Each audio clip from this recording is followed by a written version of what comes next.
Hello and welcome everybody to welcome to Quest for the Frozen Flame Session 0.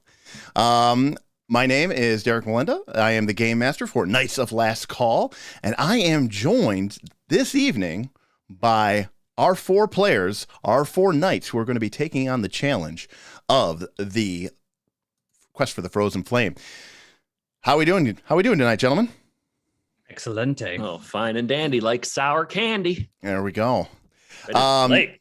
So let me start off here. We'll start off. I'm out. So we're going to start off with some of our old favorites. We're going to start off with Bob. Bob, how are you doing tonight? Just got done killing a zebra, so I feel pretty good. That's very, very good. Very good. Bob, a mega zebra? Now, Bob. This was in Stacy's, my wife's craft closet. Bob, that people love that you're in your kids' room because they could see Elsa and Anna there chilling out on the shelf behind you. Yeah, I basically put all my kids' stuffed animals. Like there's some Star Wars stuff back there, and this is making some puzzles later. This is very appropriate for a Quest for the Frozen Flame. By the way, I apologize in advance if I call it Rise for the Rune Lords. We were playing that for a long time. Rise for the Frozen Flame. Quest for the Rune Lords. Quest for the. That sounds like it could. That sounds like it actually could be what it is. So we're also rejoined by Mr. Tim Carpenter. Hi, how you doing? Tim is going to be back. Tim, are you thinking caster this time, or thinking something different? I don't know. I'm thinking I might be a little face man for the Broken Tusk here. I can't wait to see how I fit in. All right, sounds great. And of course, if you are a member of our Patreon, you already had the opportunity to meet these 2 gentlemen on the bottom, or you certainly just know them through their interactions on our Patreon Discord. Highly check it out. It's in the doobly-doo down below. But we are joined by Dan, but we all call him Kaz. Howdy, howdy. I got my gin and tonic tonight, so I'm ready to get started. Right. Well, it's not a beer, but we'll give you a pass. It's okay. You're new here. Yes. There you go. There's Guinness in my mug. By the way. And last but certainly not least, former producer, Wheel of Pain engineer and master. I may have been the Grand Moff Tarkin that was, firing off the Death Star, but he is the engineer who created it. Wheel of Pain master himself, Mr. Aaron Smith. I am also not drinking a beer. This is Berry Burst cider. So it's a very different. Picking it up here in the nights. It's a very different vibe. Now, changes. It's a very different vibe. Now, of course, this is session 0, so we're being it's a little bit more loosey-goosey, a little bit more easy going, but we're here to play Pathfinder 2. But before we get into that, I do want to, and for that reason, I'm out. I do want to kind of highlight a couple of key points that if you're familiar with our existing channel or our existing show, that may be different for you, and I just want to kind of cover this and get this out of the way first. So for starters, Quest for the Frozen Flame is a 1 to 10 AP produced by Pathfinder, produced by Paizo. We are excited to play it. Our goal is to try to play through all of it. But like before, we are going to be rolling all of our rolls in public. We're going to be using Foundry, so you're going to be able to see the rolls as they occur within the Foundry chat log. You're also going to be able to watch through the battle mats as the folks move their tokens around. We had a stream a couple weeks ago where a bunch of people donated some nice cash, and we were able to put together an art package that we're going to make after these folks make their characters tonight. So it's going to be basically Pathfinder 2, as you see fit. But the problem, of course, is what about some of your famous house rules? Well, I'm rolling those back quite a bit. For this campaign, the infamous Derik's Hero Point rules, these sort of over-the-top, super dramatic action movie star hero points, those have gone away. I still think it's a cool idea, but it doesn't really fit the theme of this adventure, which is much more humble, down-to-earth group. The realm of the Mammoth Lords is a very primitive place, and these are very simple people who are simply trying to survive and thrive into the next generation. These aren't the sort of ass-kicking, Michael Bay movie explosion jumping out of the flame of a 10th story building, jumping onto a helicopter type heroes. These are a little bit more low key. And so the hero point rule is going to reflect that. That being said, as is well known, I think the hero point rule in Pathfinder 2 is garbage. So we are going to be using basically the hero point rule from one of our other favorite games, Mutants and Masterminds. And simply what that means is if a player just chooses to use a hero point to re-roll, which they can do, they can re-roll, but on a roll of 1 through 10, you add 10 to the result. Another way to think of it is the re-roll is 1d10 plus 10. In other words, the lowest you can roll is an 11, and you're basically saved from the absolute worst of the worst. So that's rule number 1. Second rule. Nothing like re-rolling to a critical failure. Exactly. Nothing like re-rolling. Now, the other thing that you'll notice is that we aren't going to be calling things out as quickly, but I do want to just note that Vin just tipped $150. So that's our session goal in one thing. We made it, boys. We're done. Have a great evening. We'll see you with characters in 2 weeks. That's it. We'll see you in 2 weeks. Peace. Vin, as some of you may know, was one of our original patrons, an incredible friend of the show. He actually was the person who set up our Foundry servers initially, does all the admin work for our community server games. So was instrumental to the initial success of Knights of Last Call, and continues to be a major supporter of the show, along with Ben A., who also just tipped. Ben Benacero, another cornerstone, a pillar of the Knights community. He does all the editing for our podcast. These two great gentlemen, along with a handful of other patrons, really are the best and biggest fans of the show, and we really thank them a lot. So, did you get Vin wants to know wants you to read his comment all right, that so, he said. Okay, we're getting some administrative stuff out of the way first, Vin. But one of the other things that we're doing is we're trying to keep this a little bit more, even keel. So I am going to be going back and reading tip messages and all that other stuff and super chats at lulls during the course of the game. But because Vin specifically requested, I will read this.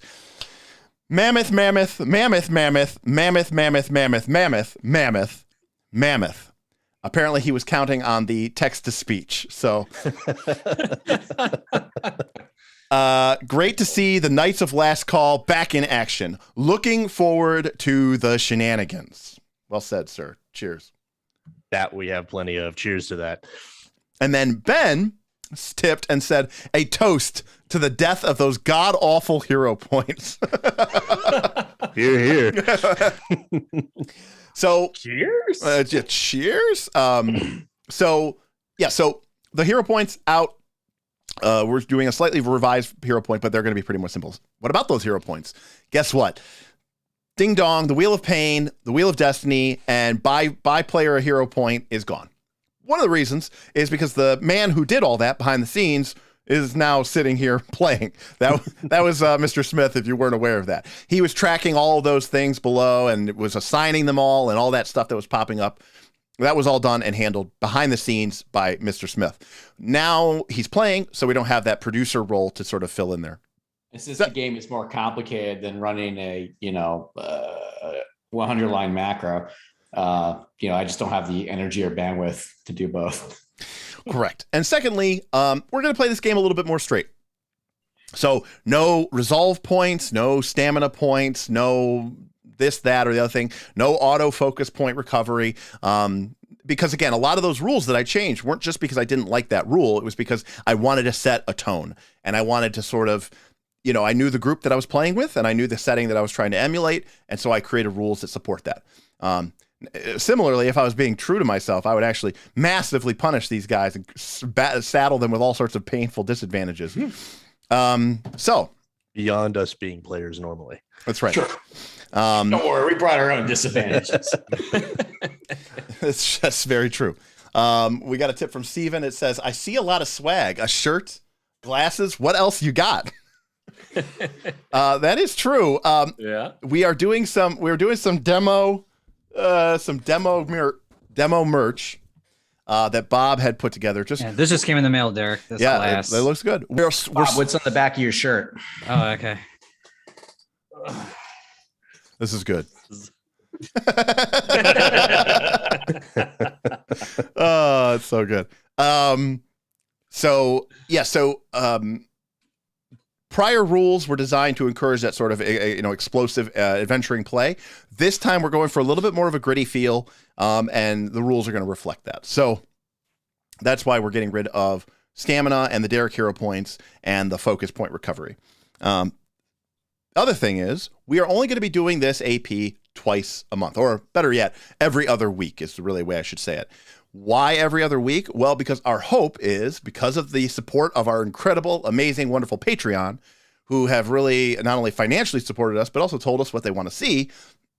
They want to see something other than Pathfinder 2. Pathfinder 2 is the biggest thing that this channel does, and we're going to continue to support that. But if you're a fan of the show, you know that I love a lot of different games. And it's my intention to use those other 2 sessions between Pathfinder 2 games to showcase other games, maybe do some mini shots, multi-shot campaigns, maybe even a 1-shot or 2 shots of certain type of games, just to really showcase the cornucopia, bring some other knights onto the channel, let them have an opportunity to get some screen time and hang out with you, and maybe bring some new friends onto the show as well. Oh wow, he had the Dungeon World ready. Ben says, as Derik immediately breaks his rule about reading tip comments. Well, Ben, this is session 0. We're being a little bit more loosey-goosey here, but when we actually get into the real, and I mean this with all due respect, when we get to the real game, I'm going to mostly be ignoring you. It's going to be focusing on the players. Don't worry, he'll be ignoring us too. Yeah, I'm going to be focused on the players. I'm going to be focused on the game. I'm going to be focused on creating an entertaining experience. My hope is that we can kind of let all of this, streaming stuff kind of fall away and have it just be like the 5 of us playing around Aaron's brand new gaming table in the middle of his brand new house. So that's kind of the goal. So that's all I have to say. Anybody else want to chime anything in? I drink. Very charismatic. I'm glad you're on the show. All right. Well, Quest for the Frozen Flame. What do we got? So I'm sure everybody's aware of this, but one of the things that I like to do when I start a campaign is I've talked about this on the show, I like to make sure that my players are aware of sort of some of the restrictions as well as some of the ideas of what's going on. I think APs are, look, there's no denying that they're a little bit linear and railroady. I do my best to sort of ignore all that and focus on what the players are going to do. Now, these things are usually pretty well written and they can account for a lot of player decisions. But ultimately, if the players want to go left and that's where they want to go, we'll figure it out. That's the advantage of being a good GM. But that doesn't mean that it's fair to not give the players some heads up of what is going to be sort of expected of them as they go into the campaign. Now, we've talked about this in our other streams, but Quest for the Frozen Flame isn't like your ordinary type of game. It is set in a very, very non-heterogeneous area of Golarion. It is set in the realm of the Mammoth Lords, something where like 98% of the population are humans, specifically Kelid humans of the Kelid descent. So think Amri the Barbarian, right? A tribal people, a primitive people, noble, proud, intelligent, but who live simple lives. And I want to respect that. So that means that ancestries and classes are both going to be fairly restrained and controlled. I'm okay with one or maybe at most 2 characters being a little bit weird, but it's important to me that we don't go too far afield from that. And the group has known this and they've been kind of brainstorming and homebrewing, but part of the reason we're having this session 0 is so that we can figure all that out right here. So with that being said, before we get into any of the nuts and bolts of character creation, what is everybody thinking about? Thinking about a Leshy that was adopted by a skeleton married to a dungeon. All right. Excellent. I've got some books for that. I personally was leaning towards a half Kitsune, half gnome. So I thought that would be a fun combination to create and play around with. Okay, yeah. Tortolan Druid. Oh, Tortolan. So it's not only is it Tortolan, it's a 5e character. Yeah. Correct. We're pouring that in. Okay, got it. Well, this campaign This campaign is 5e compatible. Thank you. 5e compatible right there. No, seriously, for me, I'm leaning I think I want to go Marshall this time. Like I really like the megafauna hunter background. I want to hunt some dinos. Right. I mean, as much as you can lean into the tropes, I think it'll be more fun for everybody else, not only the audience, but also just like the adventure itself. Because I mean, getting back to what we were talking about it, like this adventure, obviously, I've had the opportunity now to read through the last 2 adventures as well. You're going to fight a lot of humanoids and a lot of animals, right? Mm-hmm. That's like, it's again, part of the reason I kind of said what I said was because there's not a lot of crazy shenanigans. It's a lot of humanoids, a lot of animals. There is later on more fiends and undead than I originally had expected. And then a good sprinkling of giants there at the end. And of Nice. course, and I would say, like, other than that, like, but in terms of like aberrations and constructs, I mean, there's obviously going to be probably one or two random things thrown in throughout the course of the 10 levels, but really, honestly, those are the vast majority of what you're going to be dealing with. Also, and I think the player's guide did a good job of explaining this, it's not like you're never going to go inside, but these are people who live in nomadic lives. Like they have tents, they don't even have buildings. So while you may go inside, say, cave structures, things like your classic dungeon trap type thing is not as present. Hazards might be. They might be natural hazards. They might not even be set up hazards, right? It's just it's a quicksand. Oh, it's a boggy land. Yeah. Yeah. It's what is it called, Tim, from Princess Bride? It was the lightning sand. No, the swamp of. Oh, the God! See, you put me on the spot. I'm sorry. the evil swamp, right, with the lightning sand and the flame geysers and all that other stuff. With the ROUSs. With the I remember ROUSs. everything else about the swamp. Yeah, right, exactly. So that's kind of where the campaign is in terms of its direction. Another thing to consider. I kind of started doing this in Rise of the Rune Lords. I'm going to keep doing it this session. I hate. I'm talking to you, chat. I'm talking to my players too, but they already know this. You're already here. Derik hates the chat. That's hates it. the That's chat. a wrap, guys. Good show. How small some of the maps are. Now, luckily, because these maps aren't inside of buildings, they are already kind of at a greater scale. But one of the things that I played around with Rise of the Rune Lords, and I'm going to continue to play around with in this campaign, is importing the maps, deleting the grid, and rescaling it. And so that means that a map that in the book might be 70 feet left to right might be 140 feet on when we play it on the battle grid. So be aware that space, size, speed, reach, melee versus ranged. I think having 30 and 60 feet spells, you might be out of range for a lot of your spells that first round. If you're sitting there with melee weapons, you might spend 1 or 2 rounds even just closing the distance. I want to kind of play around with the space a little bit more, literally, in terms of kind of having areas. So I think that's really cool.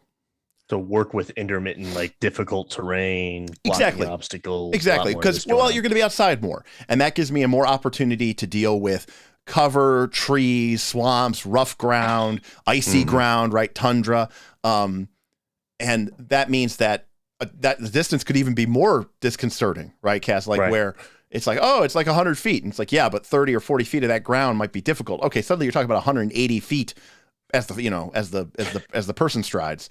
And so someone with a ranged weapon might be at a significant advantage to that perspective. So I think that lines up really well with like part of my character idea. Tim mentioned it earlier, is this megafauna hunter, right? And if you're out in the wilderness hunting these large beasts, they're not going to be in this little cave. They're not going to be in this like cramped dungeon, especially if it's a mammoth. And so, leaping over a fallen tree stump and hurling a javelin into the side of the mammoth could be a real thing, which I think would just be an awesome experience. So, and in terms of like hunters and stuff like that, realize that just like like in Game of Thrones or something like that, like there's a certain amount of honor and pride in bringing down one of these beasts with a spear. Or a melee weapon, as opposed to just shooting it with a bow from afar, right? Like, or a flick mace. Yeah, or a flick mace. Like, like I don't want to say that that these people are dismissive of the bow as like a coward's weapon, right? They're not, but there's certainly still a place to melee a cow to death, right? Like that's not something that is not going to happen. Also. We kind of failed to mention this in the beginning, but you guys are obviously aware of this. But yes, we are going to do free archetype, and we are going to be starting with free archetype from level 1. So you still have to qualify for it from your statistics, but you can take it at level 1. So that's another thing. So think of the free archetype as sort of an extension of your background, because the other thing that this campaign assumes is that your characters, you may be young, you may be older, you're probably not old. certainly if you're from the tribe. But if you your characters are basically on the verge of sort of being indoctrinated into one of the sort of orders of the following, which they call the scouts, which I call the far striders, right? So there's like the song speakers are the oral historians. The people of Keled, they speak a language called Hallet, and they don't really write things down. They don't have books. They don't have things. So all their tradition is an oral tradition passed on through stories and songs. So there's an order within each of these groups called song speakers who speak songs. Well, far striders are sort of like, I mean, it's kind of an, whatever, but it's a little bit of a overkill, but they're like the Navy SEALs of the following. Their job is to, or I guess maybe Army Rangers is maybe a bit more of a right. Their job is to range ahead, to discover, right? Because the following is a massive group with all their herd animals. It's not exactly a nimble beast, right? It can't react to dangers quickly. So the far striders are expected to live this life of sort of almost not solitude because they work together, but sometimes apart or away from the following for days at a time, living off the land, tracking something, finding any, is there danger ahead? Is there something going to, attack the mammoth herd, et cetera, as the group continues to move through their nomadic paths. So it's kind of an elite group because in a communal, tribal-based society, you are expected to be, a cut above. And the idea is that your characters represent sort of the next generation of people who will be far striders or who will be these scouts, these sort of elite scouts within the group. I like that. This reminds me of an L5R campaign we did one time. So yeah, I mean maybe not quite so as elite. But again, I think the other thing is like when you think about your free archetype or your class, think about that in the context of my character probably should have some sort of value as a scout. Not literally the scout archetype. You don't have to take that, but like your character is expected to be able to serve in that role, whether it's, hunting, searching, finding, tracking, bringing down problematic, foes or prey or predators who might otherwise attack or disrupt the following. Because as much as there are big mastodons, there's also big saber-toothed tigers and all sorts of other crazy evil creatures, and who knows, maybe there's some dinosaurs, right? Bob, is that going to be your cape next week? Saber-tooth tiger cape. If I can find one to kill, I'll wear it. It is Cleveland. Yes. Never know what's in Lake Erie. And if it's your Zebra first, just washed up, and if it's your first time here, welcome everybody. I'll probably put some names up here actually now that we have a chance. So I'm gonna let my players talk for a little bit. I've talked for a long time, so I want to hear what you guys are thinking. I want to hear you guys bounce some ideas off of each other. As part of my session 0, I want to make sure that everybody has a cool concept or idea that'll not only be fun to role play or fluffy bullshit time as we call it, but also works within the context of Pathfinder 2. That's a strong, solid, mechanical character that is going to team play well with the characters that are around them.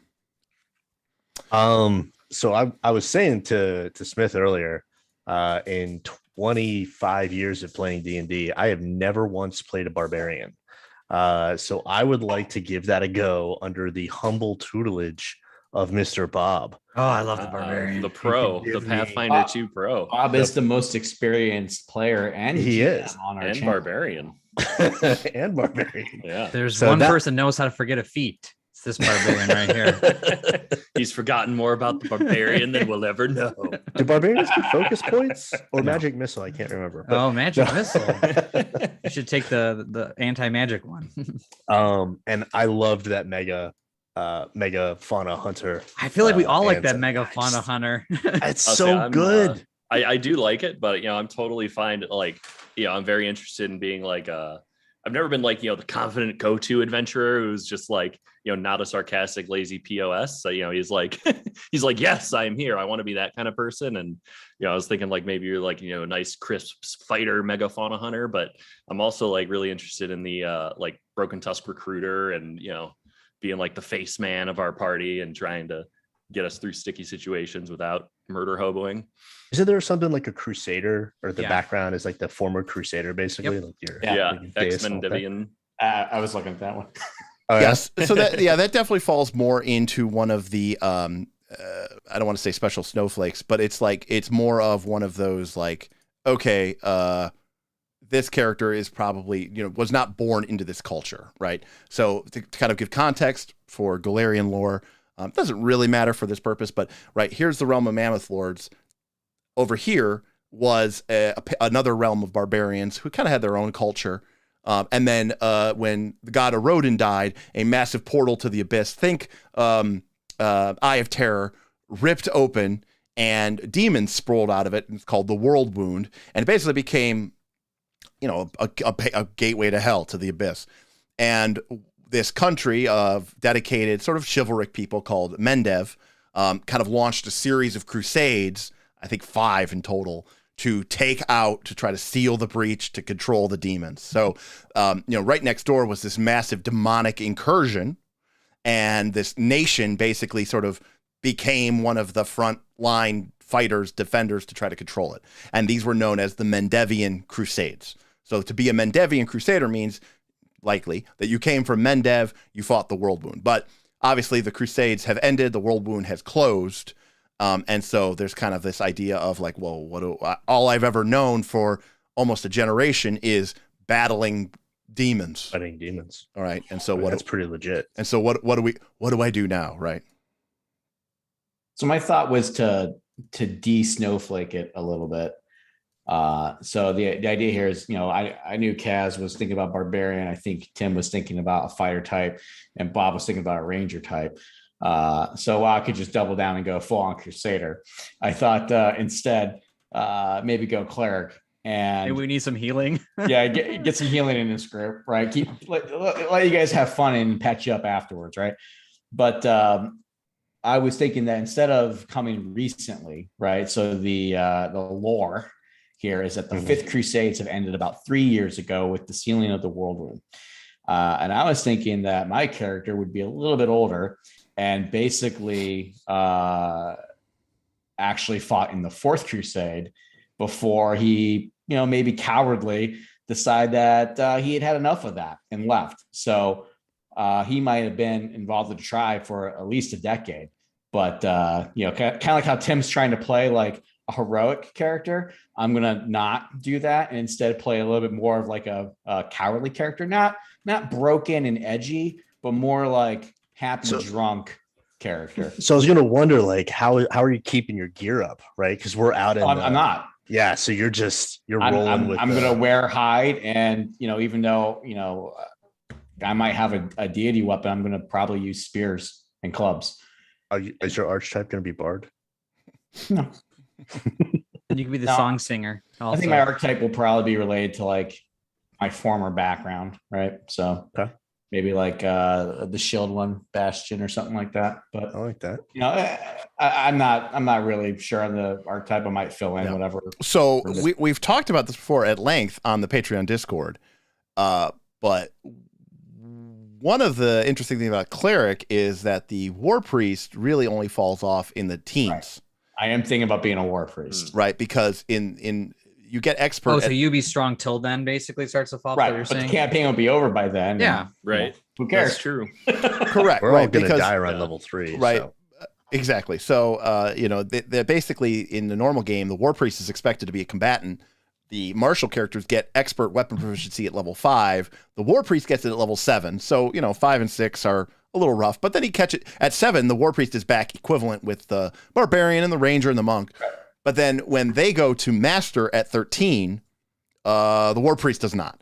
And so at that point, the war priest is basically 2 points behind the rest of the characters for the rest of the game, for being someone who's designed to, be a melee character. So I think that is interesting.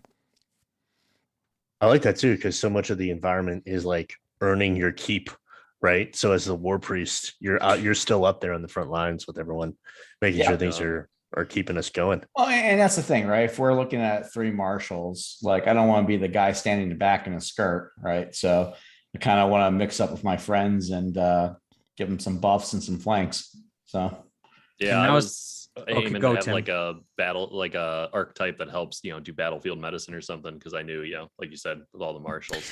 Right. Remember, unlike our prior campaign, battlefield medicine or even just regular treat wounds is going to be kind of more important here. because of the ability to recover hit points without having to use spells or abilities.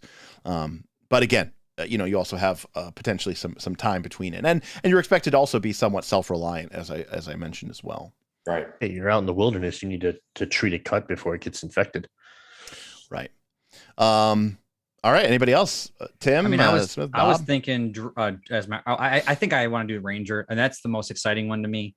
Now you've been a ranger before, and I like the Ranger, even though he's not usually the best. I'm usually a Ranger that uses gravity weapons, so this is a little different. Right. So I was thinking more of like, the archer, sort of back of the, Yeah, I hunter, mean- but not the typical barbarian that I am.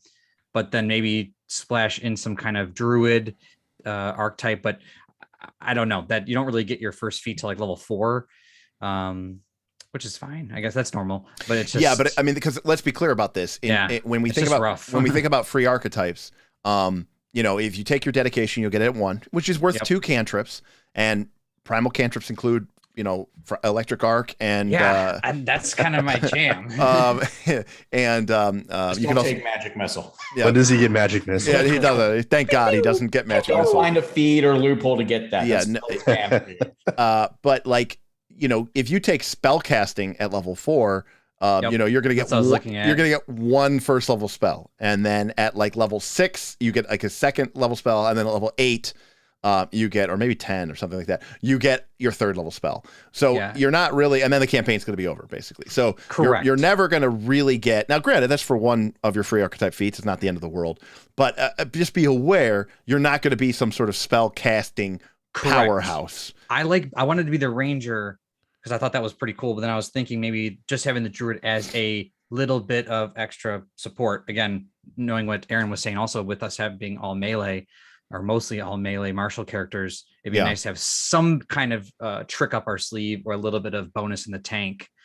But and I think the flavor is really good there. Ranger with a little bit of this druidic presence in the tribe. Yeah, I feel like that makes sense. I'm definitely playing a human. Druid is a very good thematic. I mean, these are very an animist people. In L5R's perspective, right? They almost believe like in the Kamidana, right, where they believe like every rock, every stream, every creature has a spirit, has a name, has things that it likes, things that it doesn't like, right? And while these are people who live off the land, right, they kill these creatures, they but they're also I think they're the creature that they're part of killed. nature, right? They're not a part of they're a part of nature, not apart from nature, right? I'm not killing for sport. Yeah, exactly. The same way that but even in the killing of the moose, right? There's honor, there's right, there's a sort of an attempt, but it's like they use the whole thing, right? They use the whole buffalo, so to speak. So it's pretty cool that for druid perspective that because I just want to make sure that you don't have this misconception, which I've seen some people do with druids, like the idea of like, but we hunt animals and we kill them, and I'm a druid. Shouldn't I be like a member of PETA? And it's like, no, not in my mind. That's not necessarily the case. The same way that like when people are confused why druids get fireball, it's like, well, fire is very much, not only is it a part of nature, it's a very important part of nature. Rebirth. Right, exactly. So I think that's really cool as well.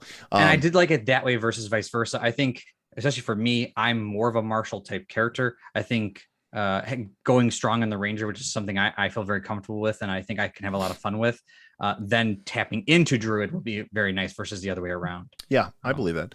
But if everyone's going megafauna hunter, I don't know. He's kind of like, that was kind of my thought process. I mean, that's an easy hook for why we're out in the wild. Well, they don't all have to go megafauna hunter, but it just sounds so cool.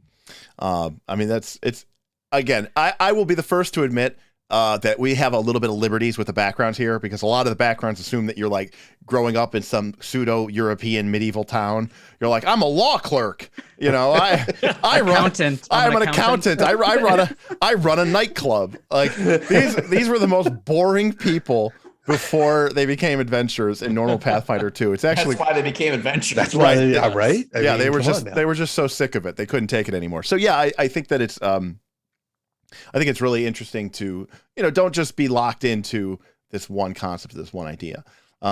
So don't feel like that. I mean, personally, if I could redo my druthers, I'd completely redo the entire background system and just replace it with free archetype and have it be done.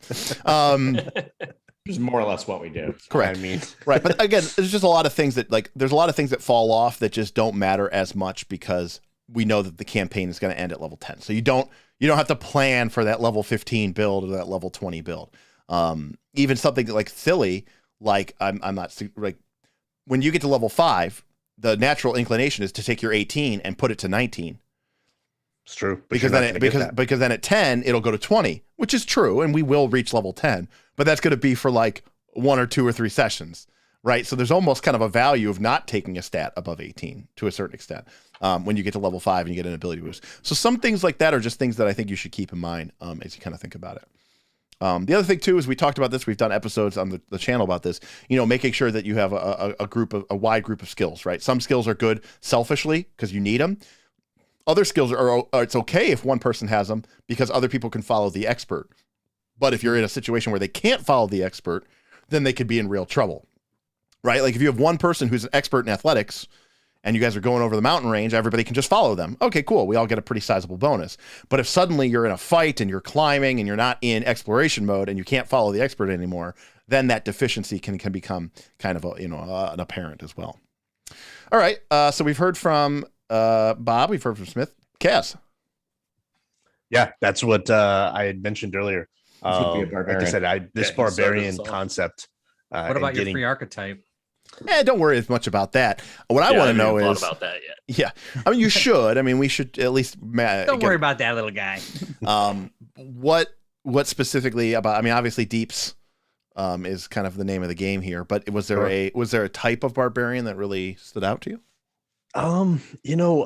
Less, I guess, a specific, in book type, but just the idea of being closely tied to the land, and the strength that you can derive directly from it. So looking at some of the class concepts there, I know the Kelid and going back on megafauna, it's like I'm taking the investiture of whatever we're hunting and killing upon myself, and I think it's spirit. So less the barbarian, dumb, and maybe a little bit more of that wise concept, right? And being in close, but not too worried about hurling a javelin 120 meters and hitting someone with it, right? So that's kind of your Canadian UK wife is showing through with that 120 meters. 120 meters. Yeah, sorry about that. What is that in freedom units? Well, about 360 feet. Yeah. But I think instinct though were you looking? Were you looking at primal or? Yeah. Oh, so you're gonna be that would fit. Throwing some bear claws on and smacking some people. Getting right in there, wrestling people down. I mean, thematically, it's kind of sweet, right? Yeah, I agree with that. That's pretty awesome. Yeah, I mean, I think animal instinct could work really well. Yeah, that's the animal. Yeah. I mean, obviously, fury instinct, giant instinct could work too. Although we've seen that done. Yep. Giant instinct hits hard, but it's I don't know if it's as much flavor as the animal or fury in this case. Right. I mean, actually, quite a anti-magic one's not bad. The superstition instinct is also probably pretty important too. Like imagine if you're from like a house or a tribe which has historically maybe been fought or desiccated, because like we talked about before, right? How the realm of the Mammoth Lords is sort of flanked, and on the left side is this demonic realm where the creatures it's sealed, but it's still a really bad place, right? Because all the demons that were there are still there. But on the other side of the realm of Mammoth Lords is the land of Irison, which is the land of evil witches, right? Yeah. So these are, and they are not, they're like Wicked Witch of the West, right? They're not nice witches. When we first started this, I was like, I want to play a witch, and Derik was like, I don't know, that's a good idea. I don't think that's a good idea. And I could bring like the Full Metal Alchemist fans. I could bring the Armstrong clan into, and wrestling anything and everything down that I need to, facing it. Someone did say, self-confessed cynic. He said barbarian wrestler. I saw that. Yeah, perfect. If you go megafauna, you get the Titan wrestler feat, right? Titan wrestler, I believe so. Yes, yeah, you do get that skill feat. So you get that automatically, which makes total sense. And if you're going sort of that realm, and my I can have the John Cena theme song every time I do a pile drive. I mean, we can onto the megafauna. I mean, we can make that happen. Obviously, we can make that Perfect. happen. We just might have to get everybody here a soundboard that pipes through your. So whenever you want to control it, you can just put it through it or go through your mic. Well, whenever you're going, Kaz, how do you finish off the enemy? You just hit that. Ta-da, ta-da. Look, I'm not above a barbarian. You know, wrestling. If you can wrestle a cat, you can wrestle a person. But You can milk a cat. there's a scene. There's a great scene. Spoiler alert for a 35-year-old book, but there's a great scene in the very first Dritz book, which was published, called The Crystal Shard. I gotta go. And the character Wolfgar is this he's like awesome, one of the best barbarians of all time. But then like he works with the dwarves for like 10 years, and he just becomes like super strong, like his muscles. And then he wrestles this giant barbarian dude for lordship of the tribes, because he has led them into disgrace and dishonor.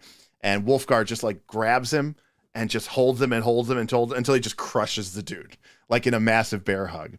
And like that would be pretty All sweet. right. That would be That pretty is sweet. pretty sweet. That's some Baki level, like. Right. Yeah, right. Yeah, I mean, you guys are obviously still supposed to be pretty, awesome, members of your tribe, and sort of well respected, and you want to John Cena it up, Cass. I'm okay with that.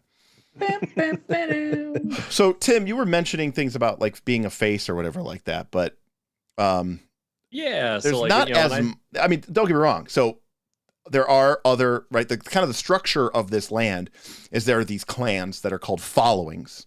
And they are individual groups that have sort of their own herds that they follow, that they hunt from, and they do go to war, they do fight, they do, sometimes they trade, but it's pretty insular. So they do have contact with these other groups, but there's not so much a society. There's no like king, so to speak. So like there's not as much of a developed sense of politics or diplomacy as normal. Okay.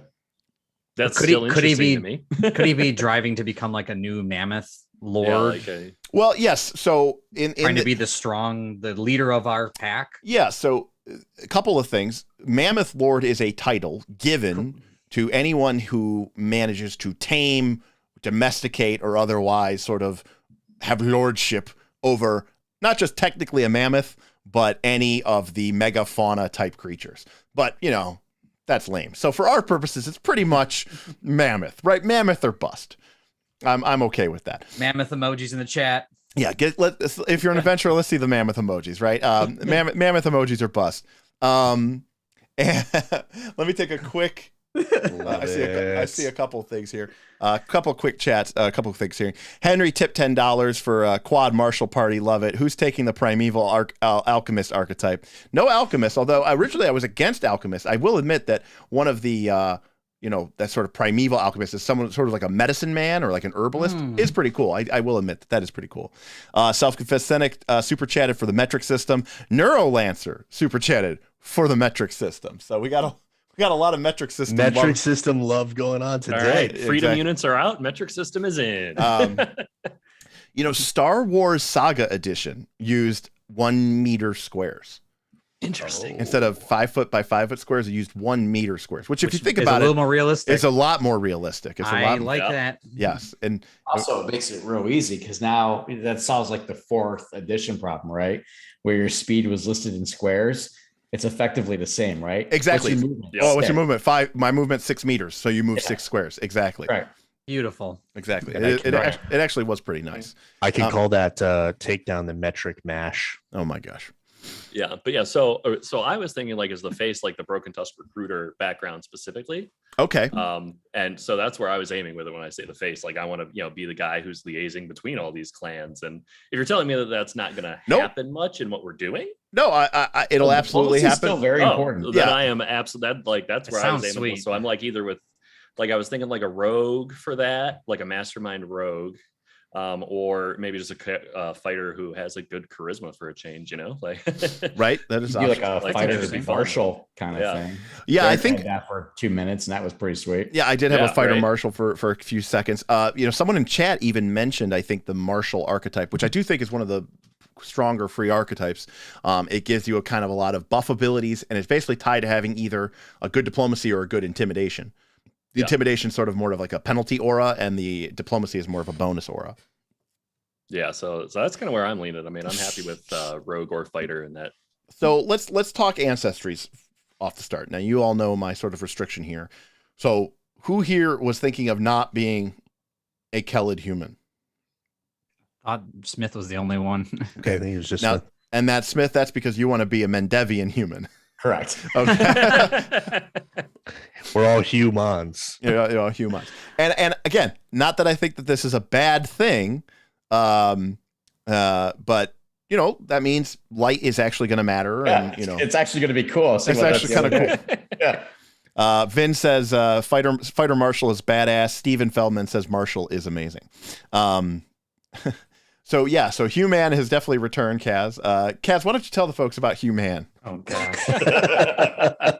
So my Can you tell the story about Human without the first character though? All right, So you can tell the story about Totally Awesome. Totally awesome. Totally awesome. So Derik was incredibly against out of band ancestries. To be clear, I was a player in this campaign. Right. Correct. You were a player in this campaign. We were both players, and as part of my lifelong ambition to just perma-troll Derik, I actually basically conned Smith into buying for the... Was it a con? You were just like, can I buy this? And I was like, sure. This is for 5th edition, by the way. 5th edition. Correct.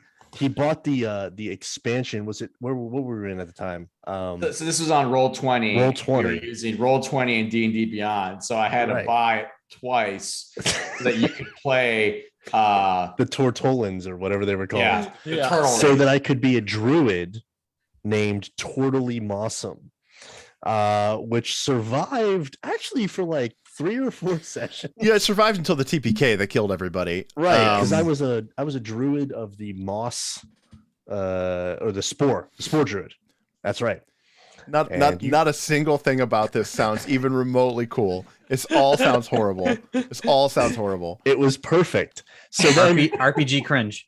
Derik invested his time, which is very precious to him, into creating a soundboard that was Teenage Mutant Ninja Turtles theme music for every time I did anything. Right, and a lot of Shredder quotes. Yeah, Shredder quotes. Die, Turtles. Not to get us demonetized there, but like every single time I did anything. I think you're giving your singing a lot of credit there, Buzz. Soundboard would come out. It was phenomenal.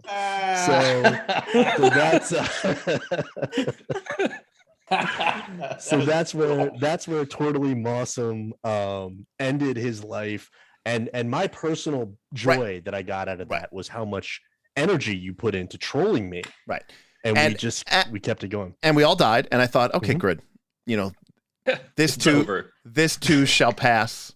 Right. We made new characters. I made a half-elven bard named Senwin, and you made very invested in his bard, and our party still needed a healer.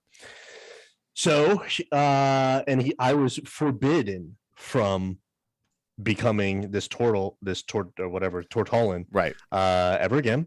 And so, I created a human named Human, which to Derik's chagrin to this day lived until level 20. Yeah, made it all the way. And every time Aaron would call out his name in initiative, I would just cringe. He'd be like, okay. And he would always do it really, like, he never just said Kaz. He'd always be like, Human, it's your turn.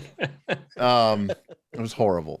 So luckily I'm the game master now, and I will squash such. There will be no fun. There will be no fun. I will squash such insolence. Okay, so great. So a couple things.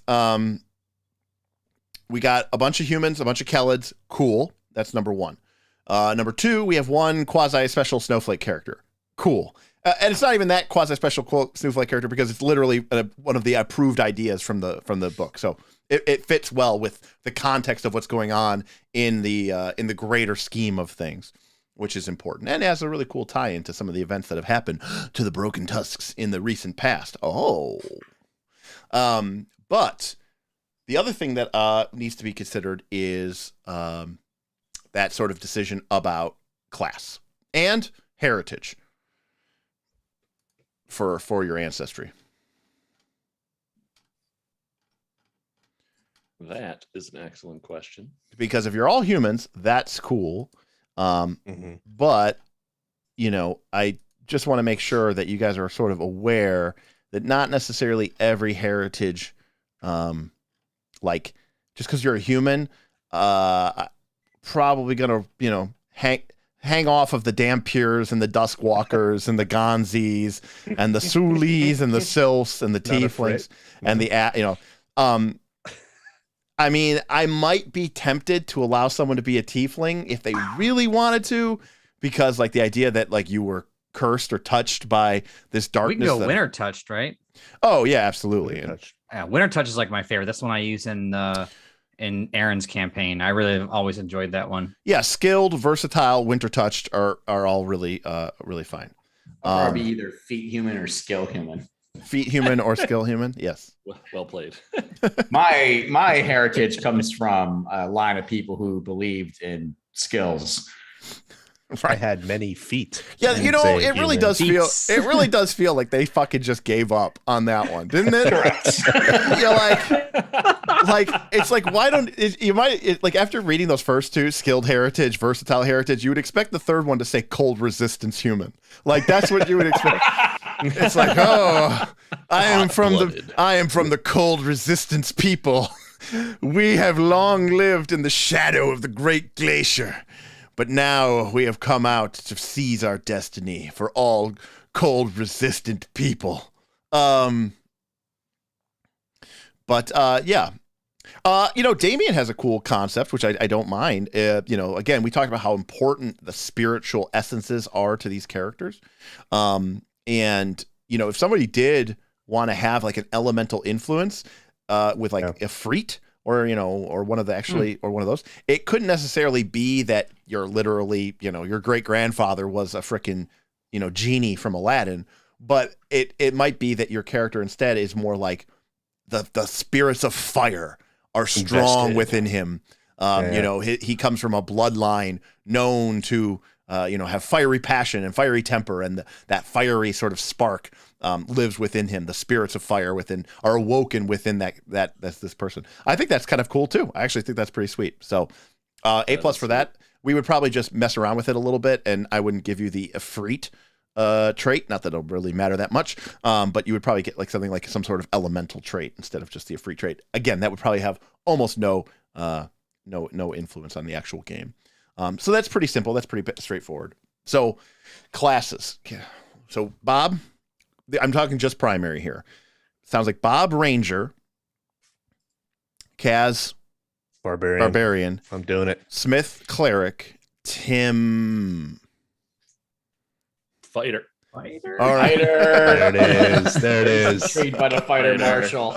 All right. So taking my these people shun arcane magic all the way to the full extreme, which is actually pretty great, which is pretty cool.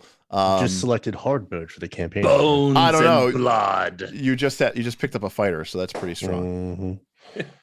Mm-hmm. So okay, great. Now within that context, though, there's a couple of caveats. So the most important caveat is for Tim and for Bob, because there's a lot of different ways that you could build a fighter, and a lot of different ways you could build a ranger. One of the most important ones is, are you going to be a dex focused or a strength focused ranger or fighter? So Bob, Dex. So you want to be a Pertwang. Yep. I'm totally trying to shift it this time. I'm usually the gravity weapon strength ranger, but I want to try something a little different, but I still like the ranger in general. So. Are you thinking of going flurry then? Yes. That's the one that lets you shoot twice. Yeah. That's the one I want. Yep. So multiple shots. Yep. I wanted the crossbow, but we're going with short bow for realistic. Oh, you mean you wanted longbow? No. At first, I was joking or not joking. I really thought I wanted the crossbow. You're like, where are you finding those bolts at? Yeah. Get a Hey, short bow. crossbow. Big twang. see, at what point, Bob, did you hear me explaining about these people living in yurts and huts, and you're like, I'm going to take the weapon that is the complicated okay. series of gears and chain links. In his defense, the last time he was in a yurt, it was air conditioned.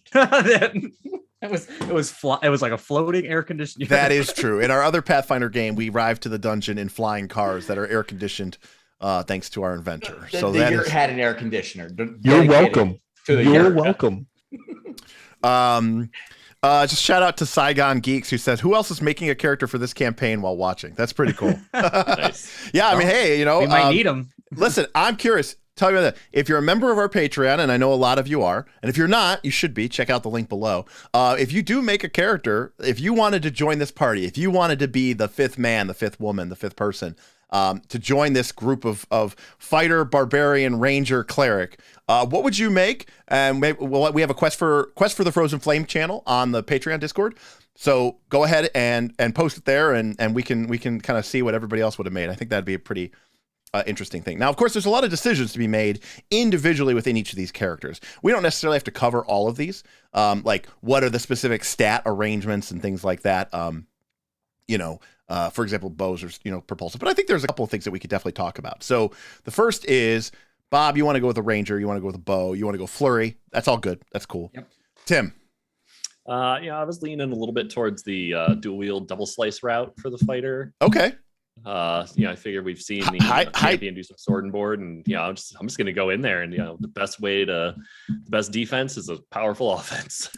All right, so you're thinking 2-weapon, yes, like old school Voltaire style. Oh yeah, back from the dead. Going in hard, again. except he's not going to be made poorly this time. Right? Oh, okay, I got you. I love it. Kaz, we know you're a barbarian. I think barbarians pretty much are locked into melee, so that's that's pretty good. Self-confessed cynic says, "Oh, crossbow." Self-confessed cynic says, "Oh, geez, big DPS boys." I mean, there could be no doubt about that, right? Like, this is obviously a group that is going to be very, very. I mean, Flurry Ranger is one of the top DPS classes in the game. A tool wield fighting, I think, is the top DPS character in the game. And obviously barbarians do what barbarians are going to do, which brings us to Smith. So Smith, as a cleric, you have to make that important choice: cloistered or war priest. War priest. Okay, that's cool. Nice. Now we've shit on the war priest. We have never done an official class tier list here, but we've talked about the problems before, right? Which is that its weapon doesn't scale past expert. But again, this campaign is going to end with with Bob and you and Kaz all having the same proficiency level in your weapon, right. And in fact, if you have a high strength, just like they do, you'll be, 1 point behind because they can start with an 18. You can start with a 16. But, so I'm thinking, good strength, good charisma. Probably going to shit on my dex and int and my wisdom a little bit. Okay. Not going to be throwing out a lot of save or suck spells. So the question then, though, is, I mean, now we're getting into some mechanical considerations, right? The cleric, the war priest gets medium armor proficiency. Right. But if you're a champion dedication, you get heavy or sentinel. So, I know there's some builds out there, particularly with, cleric and crusader, go cloistered cleric, go crusader. I actually want to play up the weapon proficiency a little bit. So you get martial weapons at 3rd level, and then you get expert at, I want to say 7th with your 7th. Yep. Weapon, which I think is cool. Crusader doesn't give you increased proficiencies in that. It doesn't. You also get shield block. You get shield block, which I'm super interested in the shield. I think that's going to be fun and be useful. And there's some cool archetypes around that. So I really like that stuff. So looking at the Crusader, it's an archetype that makes sense, but I mean, you're literally a Crusader. And that's why I was thinking about, maybe it's a good narrative thing. Right. And so I'm not saying no on it, but in terms of mechanics, I'm not really getting a lot, right? Because with 1 feat, which is easy for me because I'm a human, I can pick up heavy armor. And even in this campaign, like, we know mathematically, like, we're going to have to get something, but no one's wearing plate armor, right? Correct. Like, yeah. Plate armor is pretty much a very rare thing, unless we use like Battles Bestiary, Right. Monster Hunter parts, and It's you make giant dragon mantis. bone armor. Right? you know, yeah. Yeah. If you make like a dragon scale plate or something like that, would be pretty you're sending appropriate. the chills So through my body. It's not a no, but I'm not running over to the store at 3rd level to pick up my freshly forged plate now. That is true. That is very true. Right. Yes. Yeah. That's So fair. the armor is less of a consideration, particularly with the feat. Then you get some really good. I mean, Crusader, in my opinion, has got some great feats, which even if a dedication unlocks, right? And you also get things like Lay on Hand, which is really cool. So it's a strong archetype. Well, I was but- going to say you also get access to those feats, you know, and I know that who picked Bob. You play a sorcerer champion in our Pathfinder game, in Aaron's game, and you have access to Lay on Hands, which is Right, like a yeah. great way. Now, Which is granted, great. I do admit that having Lay on Hands in a character class like a sorcerer or something else, which normally doesn't get heals, is a lot more useful. But you're already a cleric, so it's like double dipping in that respect, right? That's probably true. Yeah. So I have two things that are kind of leading me away from the Crusader. One is mechanics, which we kind of talked about. And I think instead, like of a free archetype, I might look at something that makes sense thematically, right? So I actually like looking through some of these. I'm going to have skills and whatnot. So something like a Horizon Walk or something that could be cool if I want to play up the survival bent, right? That's true. That's true. I also like Bastion. I like the idea of getting really good with shield. My character is not going to be Bastion's doing good. the damage these guys are, but if I can get in and provide utility, right? Flanks, shoves. Later on, when I get a martial weapon, I could pick up a tripping weapon like a flail. That could be really cool. That's going to be kind of what I'm going to be there for, right? Like buffing my party, healing them, and setting up advantages. I'll swing my weapon from time to time, but you know, my focus is going to be the setups, right? Right. And the other thing too, to that end, right? I think, right, we talked about this. Aside from level 5 and 6, when they will be expert and you will be Right. still trained, Yeah, I'm going to be right up there. your attack roll will be 1 behind theirs. Right. Right. That's it. So 1 through Right. 4, it'll be 1 behind, and then 7, 8, 9, Right. 10. Which is It'll fine. be 1 behind. So it's Yeah. like it's not bad. It really isn't It's not bad. bad. Yeah, But- so I can mix it up. Are you going to be able to sit there and melee the boss? Like no. No. Right? Like, but if you're fighting a creature that's on level or -1 level, like you can very easily hit it. Right. Yeah. I think the main thing is that the game ends before level 13. Correct. Otherwise, it's Yeah. an awful Yeah. choice. Right. Yeah. So by not having it continue on, this is actually an interesting choice because Crusader is not the obvious option. The other thing, this is more narrative, is I mentioned this before, right? So my character is kind of a coward in a way, in that he fled from this war, and the reasons why play to find out. That doesn't matter today. I don't even know them all, right? But part of that is if you look at the Crusades, that it's a very Iomade. That's the popular religion there. So he most likely was a crusader of Iomade. Well, that's about duty and honor and valor, right? So this guy may have been a crusader, and he's probably in big rejection because I'll say this now: he broke faith. He violated his anathema, and he is not a cleric of Iomade. He came here and became a cleric of Sister Cinder. Got it. Oh, there we Nice. go. Nice. Okay, so you left the worship of Iomade and coming to these people kind of picked up the sort of main. I mean, there's a couple of gods that are worshipped throughout the realm of Mammoth Lords, but this following, this clan, this Broken Tusk clan in Right. particular, is very reverent of Sister Cinder. Well, and the way I like to think about it, and Serenade is she's the goddess of redemption. Yeah, I should right? note, by the way, Sister Cinder is what they call Saren Ray, right? Yeah. Neutral goddess, the dawn flower. And in fact, actually, interestingly, in their culture, she's normally considered like the goddess of the dawn, the goddess of purity and reflection. In their community, they really worship her aspect as goddess of the hearth, Right. of community. It's kind of interesting how, it's like almost like a variation. So are you being hunted by any of your previous Well, cloister? they're lawful good clerics. They're not going to hunt me down. There's no angst. So my character has been here for a while. One reason I picked the 4th Crusade is because I wanted my character established here. So he's Okay. been here for probably near 20 years. Got it. Right. Right. So no Spanish Inquisition showing up. Yeah, so No. let's rewind that a little bit. Now we talked a little bit about like the idea that your characters are going to sort of be on the verge of sort of being accepted into this elite group of scouts, these far striders, which are led by Whippa, who is sort of like the head scout of the following of the Broken Tusk. So now that being said, you're probably not very old, the exception being maybe someone like Smith, who maybe had to spend that many years, right, to sort of prove his worth and be accepted. Yeah. For the rest of you three, what kind of age are you envisioning? Like, I was thinking like 30, like in his prime, like just ready to go out, and Okay. he's been training since he was however young we train in the Broken Tusk, right? Right.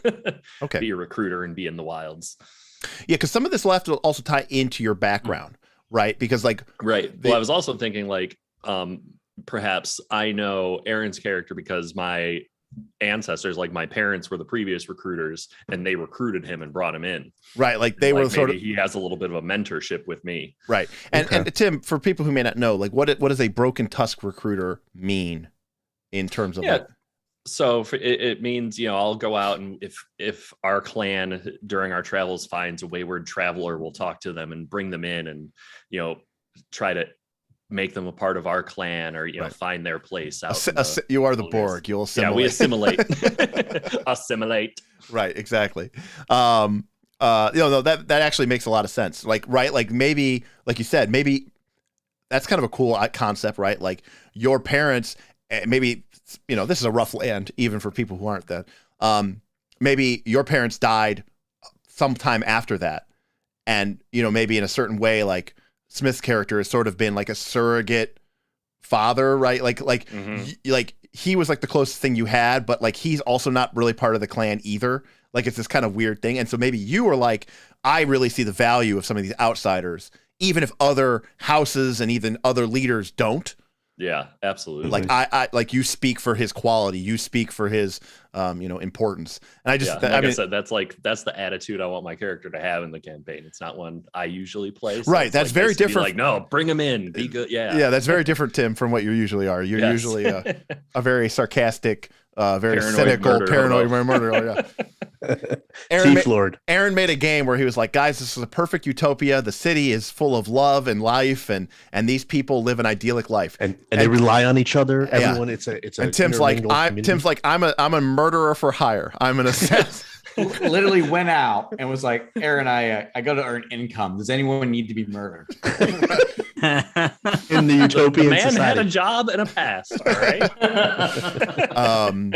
Which he has since abandoned. Yeah. Sure. Now he's an acrobat. That's right. Bob, Kaz, what about you guys? I mean, I usually like playing really young, like Yeah, that's a guy fine. that's just sort of coming into his own. I don't know how that fits with Druid. I guess you could, sort of Because innate. These are sort of innate to Yeah, him. I these think one of the things electric that- art. Yeah, exactly. I think one of the things that we can have fun with here is this idea, right? Because part of it's playing up, like just trying to find one thing that we can, we don't have to make these super complicated backstories with these like overly wrought things. But there's like one thing or one element that what I really want to find is one element that sort of defines your relationship to the rest of the following. Like you're going to have individual relationships with some of the important NPCs, but this following, not spoiler alert, but it's kind of what the game's about. The idea is that you're not like leaving the group and going off and adventuring for 10 levels. Like you're just with your group. That's why like leadership is part of this game. Like This is like I was gonna say DS9, but that's a bad example because it's more like Enterprise. But like you're constantly interacting with these characters over and over and over again versus like Rise of the Rune Lords. It's going from town to town to town to town. Exactly. You're not just abandoning the NPCs, but like you're obviously going to have a chance to sort of develop individual relationships with each of these sort of important NPCs. But when we think about how your relationship is with the tribe in general, the clan in general, what does that look like? And like, for Smith, it's pretty kind of easy. It's written there. We can expand upon that. But like for you, Bob, if you're really young, maybe you are really young and maybe you have the power and the stature that say otherwise, but maybe they don't see it that way. You mentioned that like maybe these abilities were sort of innate, that you weren't learned, like that's kind of unusual. Like you weren't one of the people who had been brought up in the Druidic tradition.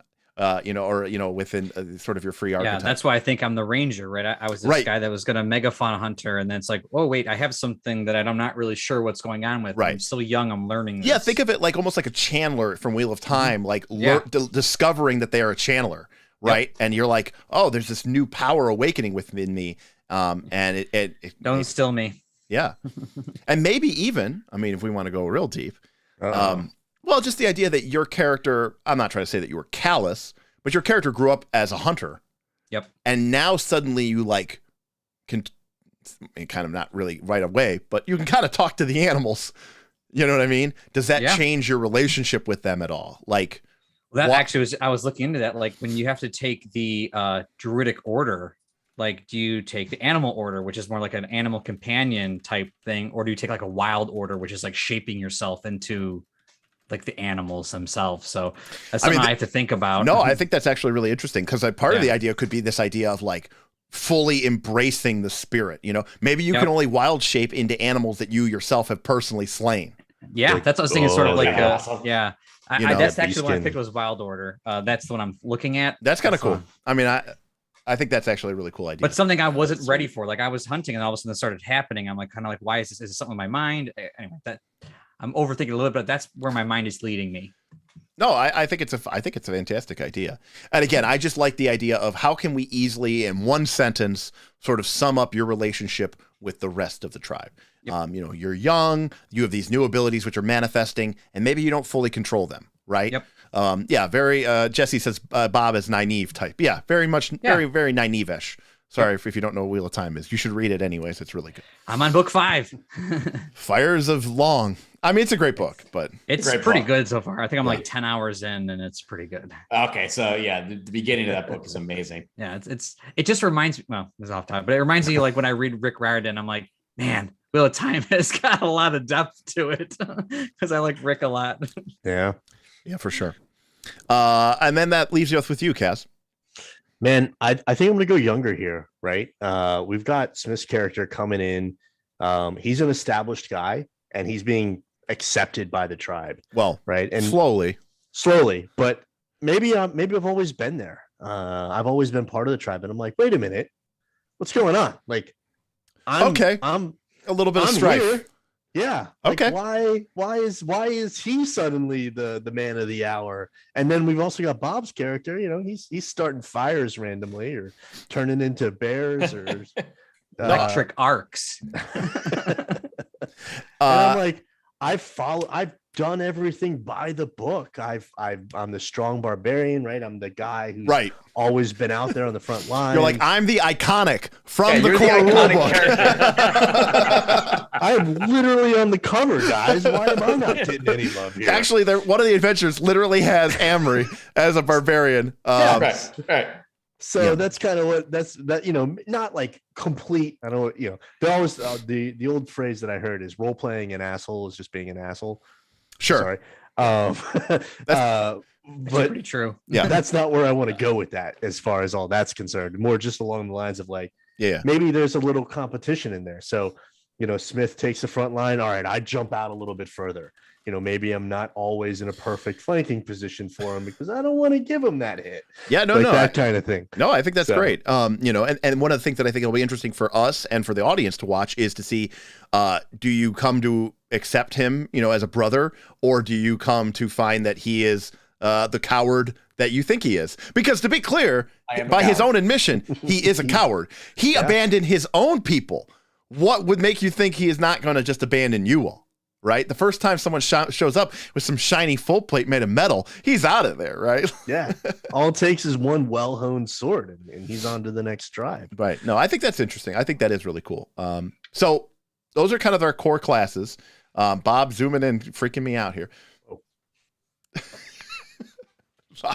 Bob's over here just like directing my cameraman to my camera woman to not have my chin below my screen. Oh, okay, got it. So, my wife was like, "You're getting cut off. I should come down and fix your camera." So anyways, so that's, I think those all sound really interesting. I got to admit, one of the cool things about Pathfinder 2 is that we can have someone like Tim, who's going to be a fighter, but also is going to have like good charisma and sort of be like this kind of like social liaison. It is kind of cool that you can do that. Now, free archetypes don't matter as much, but Bob sounds like you're going to go with Druid. Smith, Yes. you talked about some of the ideas you had. So Tim, what about you? Do you have any thoughts? Well, in the veins of the charismatic and thinking about the battlefield medicine earlier, I've seen it mentioned a couple times in chat as well, like either a bard or a marshal. I'm thinking bard, I would petition to not be a cult tradition because that's silly. Yeah. But I mean, I'm a big believer. I mean, again, these people literally have a role within their community called song speaker, and I do like the idea of I don't know if it's like a straight primal, but it's some sort of combination between, right? Because the occult spellcasting list, and I know this because I've been doing all these occult spellcasting. It's like half of it is like, wow, this is a really cool bard spell. And the other half of it's like weird Cthulian tentacle. Right. And I think we can all agree that it would be very weird. And in fact, your tribes people would probably like exile you and banish you from dojo if you like start casting like, I'm going to vomit blood all over these people and then watch it as Quick, Smith, heal him. Smith's like, this is a test. Smite. Yeah. Yes. Yeah. Yeah. But also thinking Marshall, So yeah.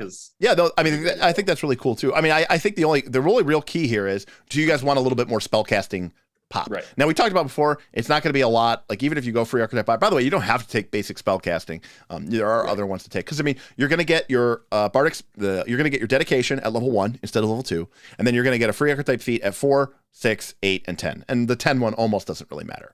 So you're only talking about like 3 or 4 feats to really kind of define it. But there are some cool feats that you can also take from these classes that could also help you kind of add a bit of pizzazz to that. So I think either of those, honestly, is kind of a cool idea. Yeah. So I'll pick based on, what we all end up looking like, really, Yep. Okay. Fill in any gaps we think we have. Now, Kaz, I don't know if you have any particular ideas. I mean, I think we're still trying to kind of nail down what kind of instinct you're going to have. I think that could also make say a lot about your character as well, depending on what instinct you go with. Yeah, there we go. Just kind of looking at this, I really like the idea of either the fury instinct. Okay. Again, tapping into that, why am I kind of suddenly forgotten by everyone because of these new shiny people? Right. And to be clear, that's sort of the default, right? That's sort of the default one. I think the only one that really just gives you like more barbarian stuff. Yeah, I think the only one that doesn't really make sense is dragon. Would you agree, Bob? Yes, dragon. Spirit, if you play it right, it's pretty good. I think superstition is really good because we're not really magic. But I think the most giant, I think, is whatever. I don't really know how that's going to come in. I think fury and animal are the two most thematic. I think fury could be fun because you could really get into the type of barbarian stuff that I was not able to get into because you just get more feats and stuff. Well, I just put a poll up. Poll. Let's hear it. I'm brand new to the barbarians, so Bob is saying fury here. I think fury is probably the coolest one, though. I think the most thematic is animal. Okay. I think if I was you, I'd go fury. But, so I put the poll I will up. not. I will not vote on this poll. Yeah, we'll see what. Well, we got over 100 people in chat, so hopefully we get a lot of good votes. So I'm gonna let this run for a couple of minutes. Now, Kaz, now you've heard what other people have talked about in terms of their free archetypes, and of course also in terms of your stats. I mean, it goes without saying that your character's gonna have a high strength, probably a high constitution, probably a reasonable dexterity. Is there any thoughts about what kind of archetype might sort of? Obviously, a caster is probably going to be a tough sell for you. It doesn't really work with rage all that well, anyways. So, any thoughts on what you would like to see from that?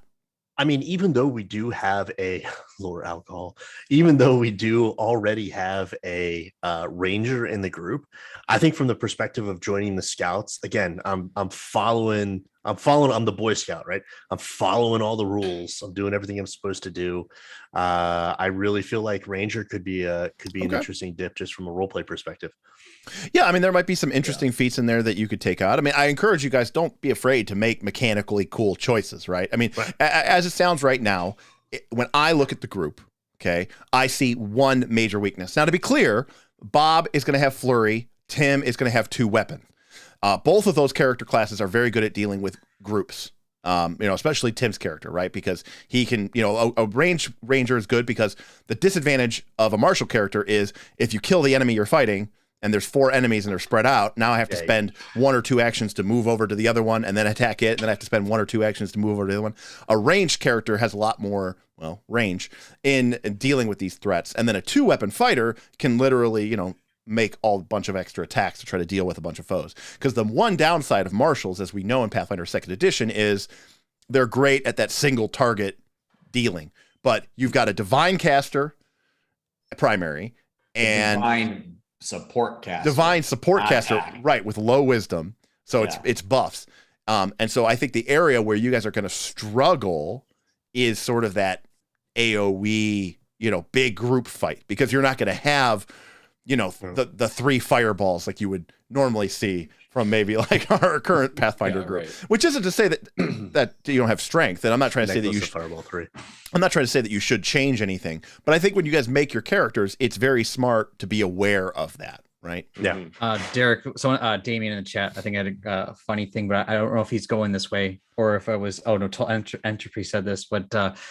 That if he was doing the animal instinct, that he would he'd turn to a mammoth, a mammoth barbarian. Like so the poll completed with 51 votes. So half the people watching voted animal as number 1, 50%.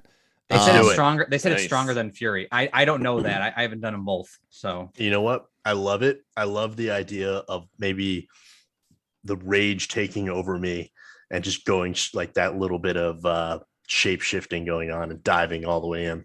So I think it sounds awesome, and I think it really it also sets up a couple other things too, right? You talked about being the traditionalist, right? I mean, these are an animist people, right, who believe in the sanctity and the power of the spirits of nature. And so your character is someone who like almost naturally just sort of like evokes this sort of animalistic rage.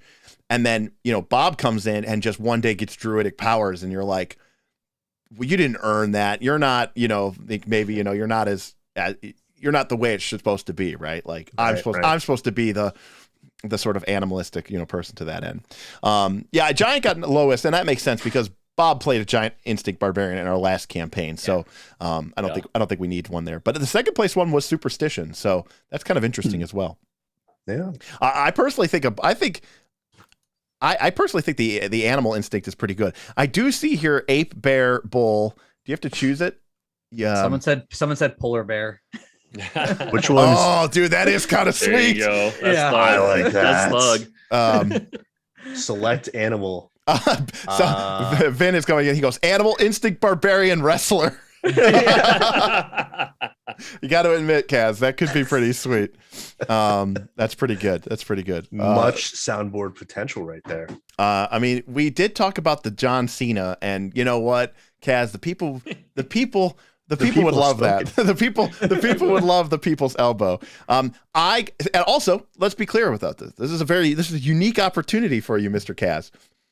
I think the wrestler archetype is so dumb. It tilts me. It's done. That's all you had to say. Nailed it.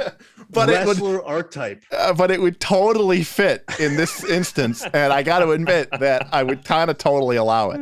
I want to thank the chat giving me the opportunity today to wholly troll Derik in a way that he will have to now broadcast over the internet for all time. Yep. Can't take it back forever. Rules Lawyer asked if we're doing free archetype. Yes, Ronald, we are doing free archetype. And you should explain though, it's not just the regular free archetype. Yeah, the only difference is we are giving that feat at level 1 instead of level 2. I want this to be a part of these characters' backgrounds kind of from the beginning of the game, and I want them to kind of enter in with this sort of already established instead of just randomly in the middle of the first adventure sort of picking up a whole new subset of abilities. Man, these chat comments about different animals. Someone wanted to be a yeti or a snow ape. Well, I think they're talking about fun, right? Because you have the default animals are ape, bear, Yep. bull, cat, deer, frog, shark, snake, wolf. Obviously, some of those don't work.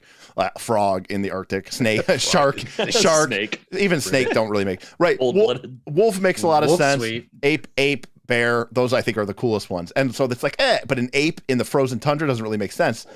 But if it's like a Yeti, Yeah. buddy. you know, oh, My cat, gosh. you could have a saber-toothed tiger. Saber-tooth- yeah. Oh, Tiger. yeah. Do you have a saber-toothed tiger plushie? Yeah, Oh my of course. He's got the woolly mammoth too. Oh my god. Oh, Oh, can we? that one's Well sweet. Bought done. these specifically for this campaign. Well, mammoths in Hero the point. Come on now. mammoths Mammoths in the chat. mammoths in the chat. So Kaz is gonna You know, well, also too, like this is gonna be Kaz. I He's gonna have be like, I have no idea. Now, this is like holding down the leg.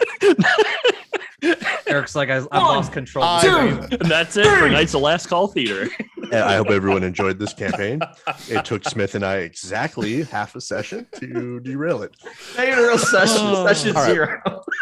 so I have no You need to start at idea. -1. I have no. This is just an idea that popped in my head that I just think is really interesting. I have no idea how we would actually depict this or deal with this. But part of the danger, part of the fun. So my goal with this is to run this as a Pathfinder 2 game. But I think the real goal of this is to run this like a Pathfinder 2 game that I would run in my own home, right?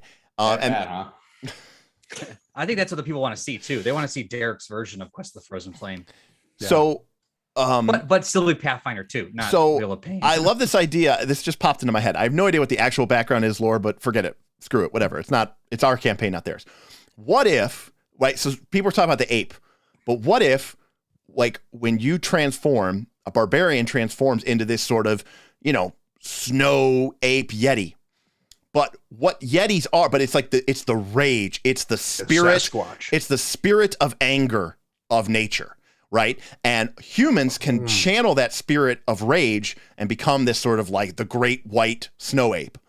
But there's a chance of being like lost in the rage. And that's how how like yetis are actually formed. Yetis Oh, that's Nice. awesome. That's are like hardcore. are like barbarians who got lost in the rage and they gave up their Yeah. humanity and they dug too only deep. embraced they drank too deep, right? They basically all they are now is rage. And got a little parent storyline going on. In here. Exactly. Like Yeah. a Wendigo, Sasquatch. well, the Wendigo, right, is when they eat humans, yeah, right? well, the Isn't that- Wendigo's like okay. the Wendigo's like level 29 million, Too so far. something like that. So I just know Wolverine fights one. but basically, I'm just Marvel. I'm taking like the sort of the Wendigo lore and sort of like, like filtering that. it down to lower level. That's really cool. That's pretty sweet. And so like you walk sort of like a dangerous line, right? Sure. Yeah, I don't know if we want to be in this party with this Yeti. If you've ever Hey, we seen have to accept everybody. if you've ever Everyone can change. and I know this is going to sound horrible because I'm going to reference an anime, but if you've ever if you've ever seen the second series from Record of Lodoss War, Okay, at least it's a good anime. okay, with Orson, and Yeah, Orson is a berserker.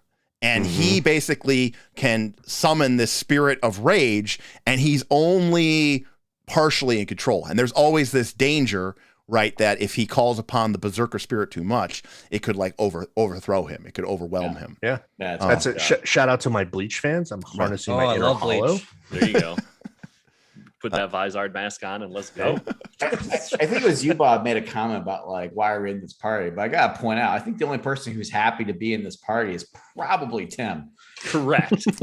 I am jazzed. He's like, "This is awesome, guys! We're We're going on gonna- an adventure. we're We're gonna gonna do some adventure. scouting." Woo!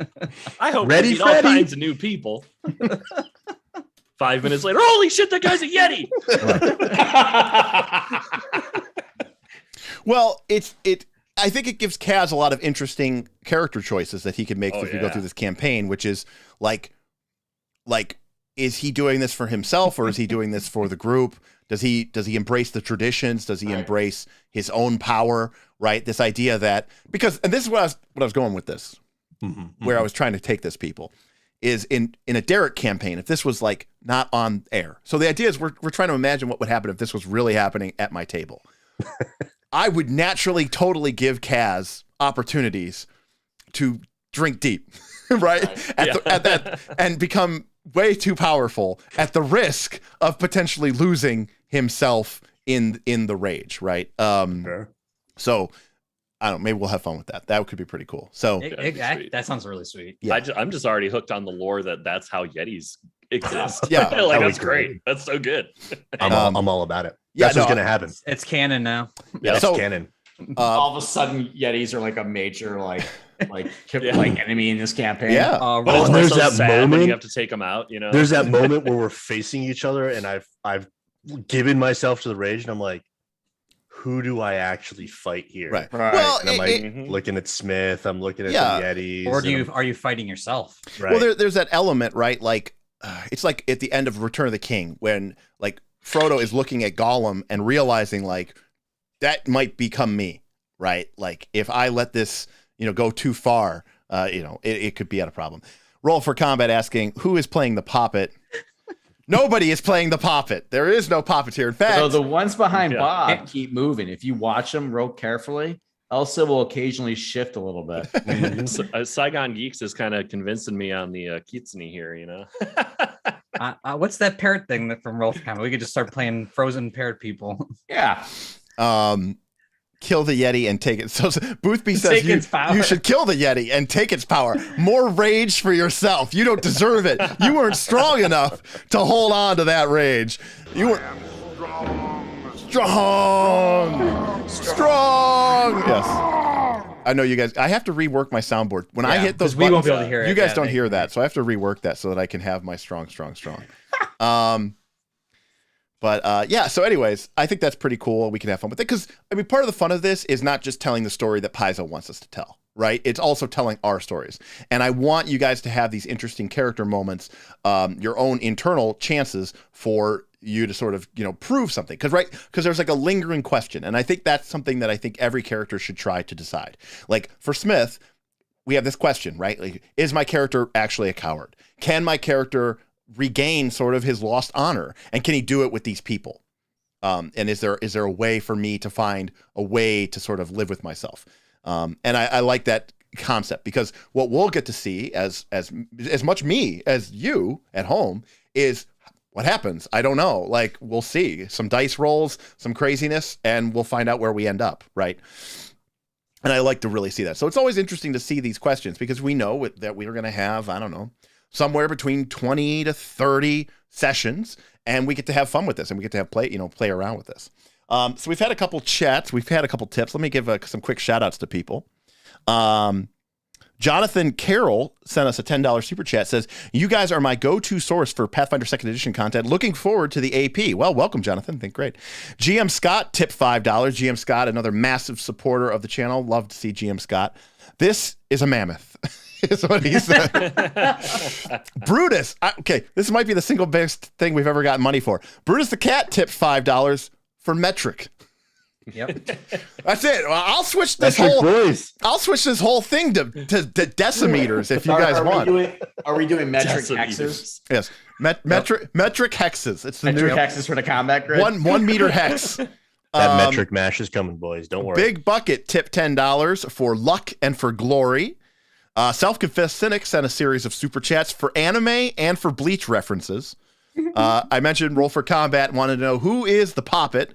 And if you didn't take a look, if you didn't miss it earlier today, I was on Roll for Combat. And as usual, because it's me, we went extra long. So if you want to see a very long conversation between myself, Steven, and Mark, check out Roll for Combat and take a look. They also had some pretty cool schedules and previews of some of their new products that are coming out. So definitely worth And if taking you a were look. wondering what Derik was referencing earlier about the Monster Hunter, you could see that in the Roll for Combat Battle Zoo Bestiary. Oh, no, you mean the monster parts. Monster parts, sorry. Yeah, monster part system. Monster part system. Yeah, and There's a they- Monster Hunter in there too. Bob, I'm surprised you didn't con Derik into going to what is it, the vestige? It's the class that like the hunts archetype that hunts monsters monsters and from adds Battle their Zoo Bestiary. powers. Oh, that's the one I liked. That's what I'm saying. I'm surprised you didn't go for that. Well, 'cause this first is of one all- campaign. Well, Derik might buy it. until today, I didn't even know he was contemplating the BZB. Well, to be clear, I had monster kind of parts. thought about it, but Steven from Roll for Combat Yeah. really tried to sell it on me because even he recognized he was like, Derik, because he knows that during the review of that, I said this kind of thing is not usually my bag. But he basically said, this is literally what this thing would be perfect for. Because he asked me, are we going to be using automatic bonus progression? And the answer is yes, we're going to be using automatic bonus progression. But outside of that, like how you get some of your other magical items, going to this really, again, one of the things I want to do with this is buy into the mythos of the realm of Mammoth Lords. And so like when you slay the mighty, saber-toothed tiger and, you make, bracers and wear its hide around your arm, the fur of the saber tooth, or like you wear it as like a headdress, that might function as, a belt, lifting belt, or, armbands of athleticism, but it's the spirit of that animal, right, that you have called and tamed upon yourself. There's a whole theme here of mastery over your domain. In fact, becoming a Mammoth Lord is literally, showcasing and mastery over these tremendous beasts.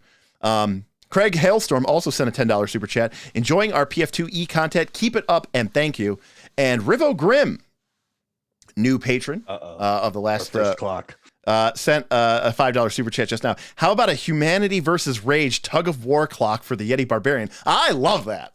Clock. And the other thing is too, is what you got to do, see, if you really want to make a thing, is you keep some of that control in the GM, but you also put that button in the player's hand, right? And the player, whenever they want to, they can tick it. And they get extra bonus damage or something like that, right? Because they go dig deep. And that temptation, that's the key. You want reality and the game and the simulation of the fictional world to really sort of interplay with each other. And I think that is actually a really, really cool idea. Can we go back to, I play the Vestige Hunter? Or was that a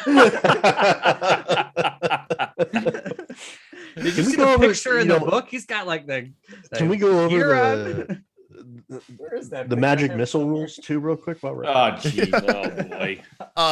Okay, well, remind me, Bob. I don't know if I have the PDF on it's hand. In Path Builder. I have mine behind these folders. When are they shipping that book? Isn't it soon? I thought it was like May. Is Steven, you still in the chat? Yeah, we should ask him. That's right. Yeah, well, It's in Foundry though, right? Yes.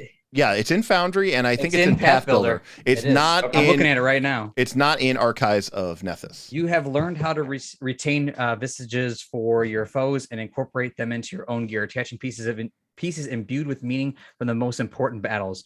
The first vestige you added have enhanced your senses. Choose either to gain low light vision and dark vision, or gain imprecise scent with a range of 30 feet. Special, you can't select another dedication in feet until you select 2 others. Goodbye, Druid. But I have my Battle Zoo copy here. It's in here somewhere. Why can't I find it on Path Builder? You have to. It's one of the dedications, and you have to make sure that you select the options to have all the free archetypes available. Oh, okay. Well, you gotta choose third party too. The character and third party. The character options, you mean? You have to have free archetype options. Yep.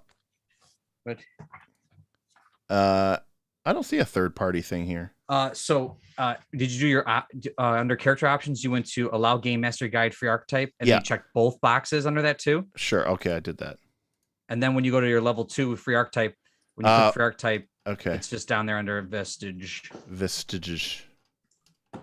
Yeah. Okay, I see it. Vestige Hunter. Okay. Yeah. I'm looking at it right here too. But look at this. You guys are probably going to say, but look at this cool guy. All right, here we go. We got fins, senses, breath, climb. All right. We'll think about it. I mean, that's what we're here to decide. I mean, I guess the question is, obviously, mechanically, you want to play that, and I will be fully admit that this is definitely a campaign where it would be appropriate. And to be clear, I would probably never allow this in any other instance of this. This is the only time I could ever do it. Well, it really is leaning into this idea that we have, right? Which is that your character is not just hunting these monsters and these beasts, but is, sort of binding their blue mage style, kind of binding their spirit or binding their sort of abilities to your character. We got any monsters later on that I'm gonna kill with breath weapons? Steven said he'll have the artist who did the art for that draw your character, Bob. Oh my god! Right. Oh, that seals that. There you go. I mean, that's pretty cool. This AP is not sponsored by Roll for Combat. I want to apologize to Pazio for us horribly butchering their campaign out the gate. I mean, question is basically, Bob, do you think that's more interesting than being Druid? I mean, I do love Electric Arc. I was gonna go Electric. I mean, the group already doesn't have any good, magic, so why ruin it now? Yeah, you dedicate yourself, Bob, to the. I don't know that map answer attack. today. I want to dive more into these feats and see. Okay. Right now, I am at Druid, but I did not know that was a possibility. So I want to look into that some more. Roll for Combat's messing us up here because they're coming out here with us with trying to convert me to all this stuff. Wayne wants to know what happened to your hair, Bob. What happened to my hair? What's wrong with it? that's a good question. I've been wondering that myself. I think they don't. I think they don't understand that it's braided. Yeah, my wife braided my hair for me, so I got shaved sides, got the braided hair, and then the old map attack shirt on. Roll for Combat's also suggesting possibly to be a monster mage.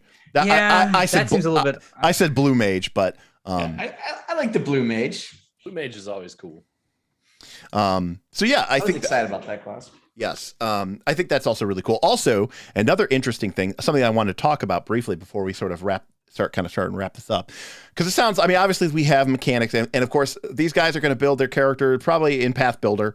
And then we will export those PDFs to our Patreon Discord early, if you remember that. And we're also going to try to do a better job. This was also supposed to be something we did in Rise for the Ruin Lord, and we never did it, is making sure everybody has up-to-date character sheets for what everybody is doing as we go through this.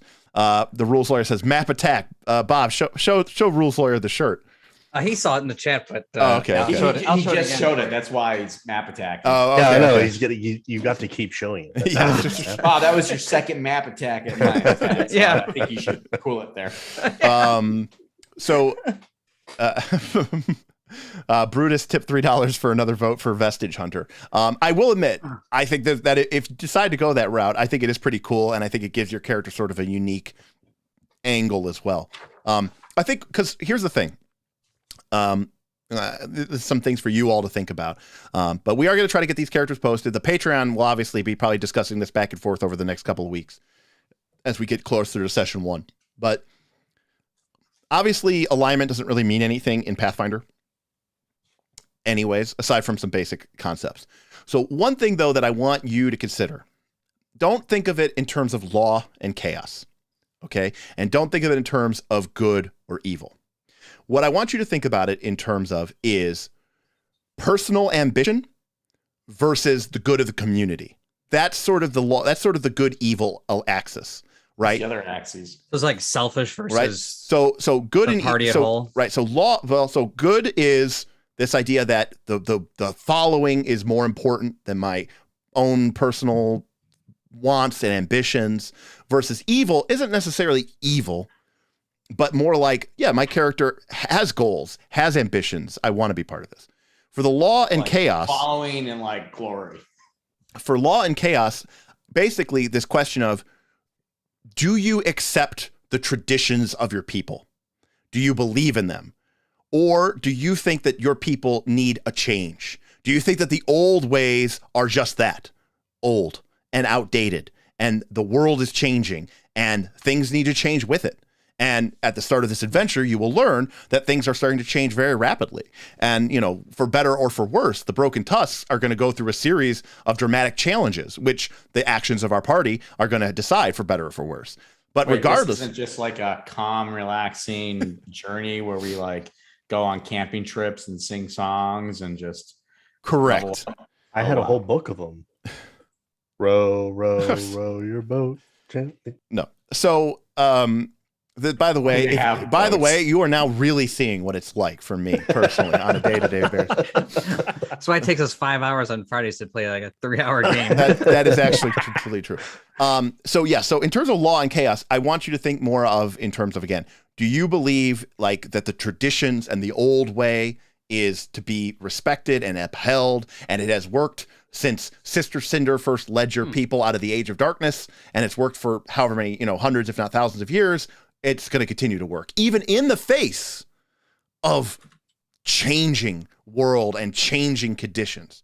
Or do you think that a new path, that doesn't necessarily mean rejecting your people? Like, I want to leave and go live in Absalom. Like, that's not what I'm talking about. I mean, that might be the way you see it, but it could be something as simple as like, I believe that we should bring in outsiders. I believe that we should settle down and create permanent, encampments. I believe that we should, trade and deal with outsiders, or whatever the case may be. Things that have traditionally not been, in the interest of the Kelid people, of the realm of Mammoth Lords. So when you think Law and Chaos, think about basically traditionalist versus or just think, conservative and liberal, like in terms of, do you think the old ways are better, or do you think the new ways have merit? And then for the good evil, just think of it in terms of, where do you place the value of your needs and your selfishness and which isn't necessarily right. It's not like, hey, I'm a person, I have thoughts, I have wants. Those are important too. And that may be very much the case. Or do you constantly put the community first? And it doesn't have to be binary, certainly, but in general, right? That's kind of where I want you to think of in terms of alignment, because that's the axes that we're really going to play with it in this game. So I'm not saying that you could be a chaotic evil character per se, but you kind of could be a chaotic evil character in a way, right? If your character was a person who believed in personal glory and the honor and that you are going to win for your people, and you want to lead the Kelid people to a new and brighter future, that in this campaign would be chaotic evil, if that makes some degree of sense. Yeah. So it's allowing you a little bit more room in terms of the alignment restrictions, right?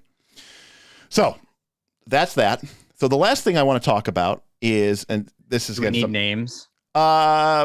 Today, probably not. I know that those are tough. I know for it's people. the most important part, so I just was waiting. Well, I'm going to spend 2 weeks thinking. Yeah, you have 2 weeks to think about it. But Yeah. So I already have mine.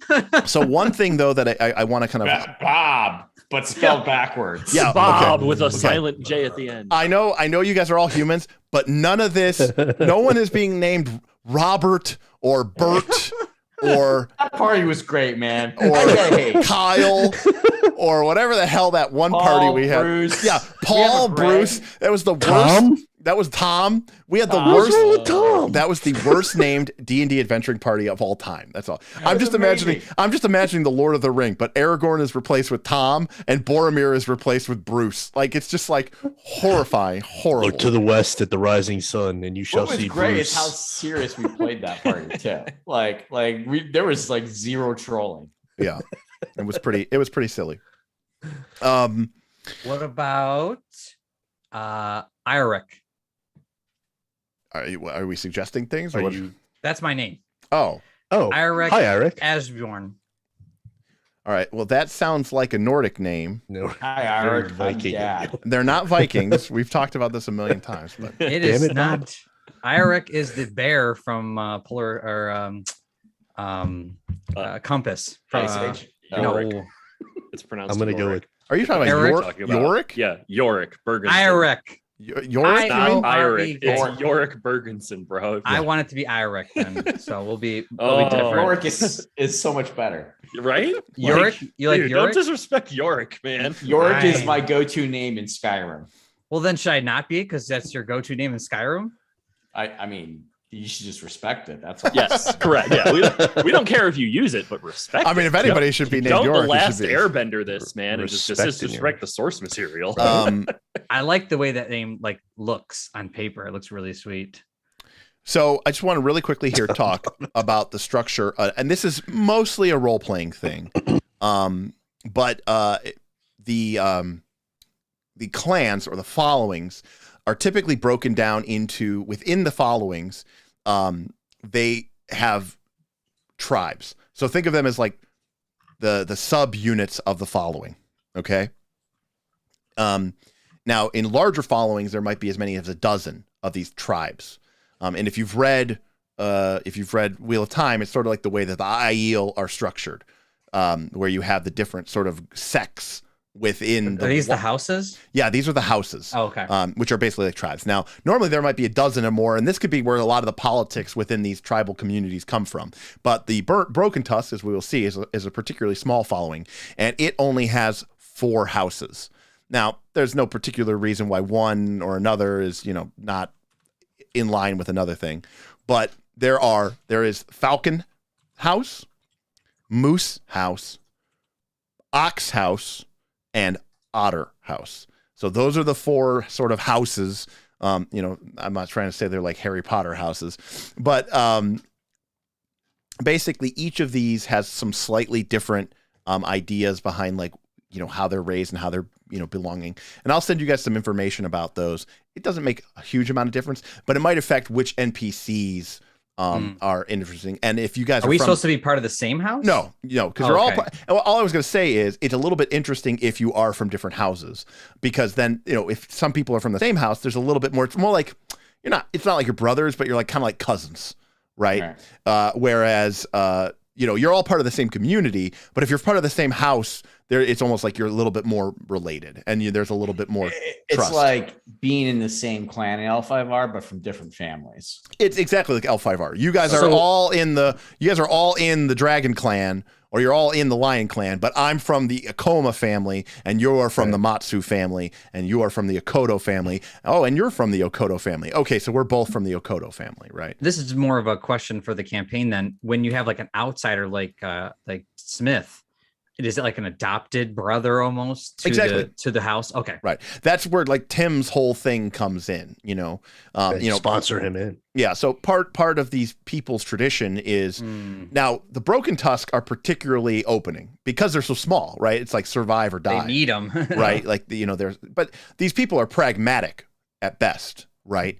And there's sort of like a, it's kind of like how, again, kind of like the Aiel, right? Like if you capture someone in a prisoner in Aiel, right? Like they serve you, what is it, for a year and a day? Yeah, Gaishin. Yeah, Gaishin, right? And so like this idea that like if a tribe got wiped out and the following, like they're not going to just let these people, die when they'll be like, well, we could probably indoctrinate them into our ways because we don't have the luxury to just let people, hang out, right? And die, right? So we need to make sure that we incorporate them into our group as best as possible. So, yeah, that's why I was trying to pick out a bear name, because I was leaning towards Moose House. I'm just reading through some of the chat here. So Rusler's like, Bruce, son of Tom. Name the whole party after the Beatles. No, we're not doing that. Craig says he's playing the adventure and he's in the Otter House.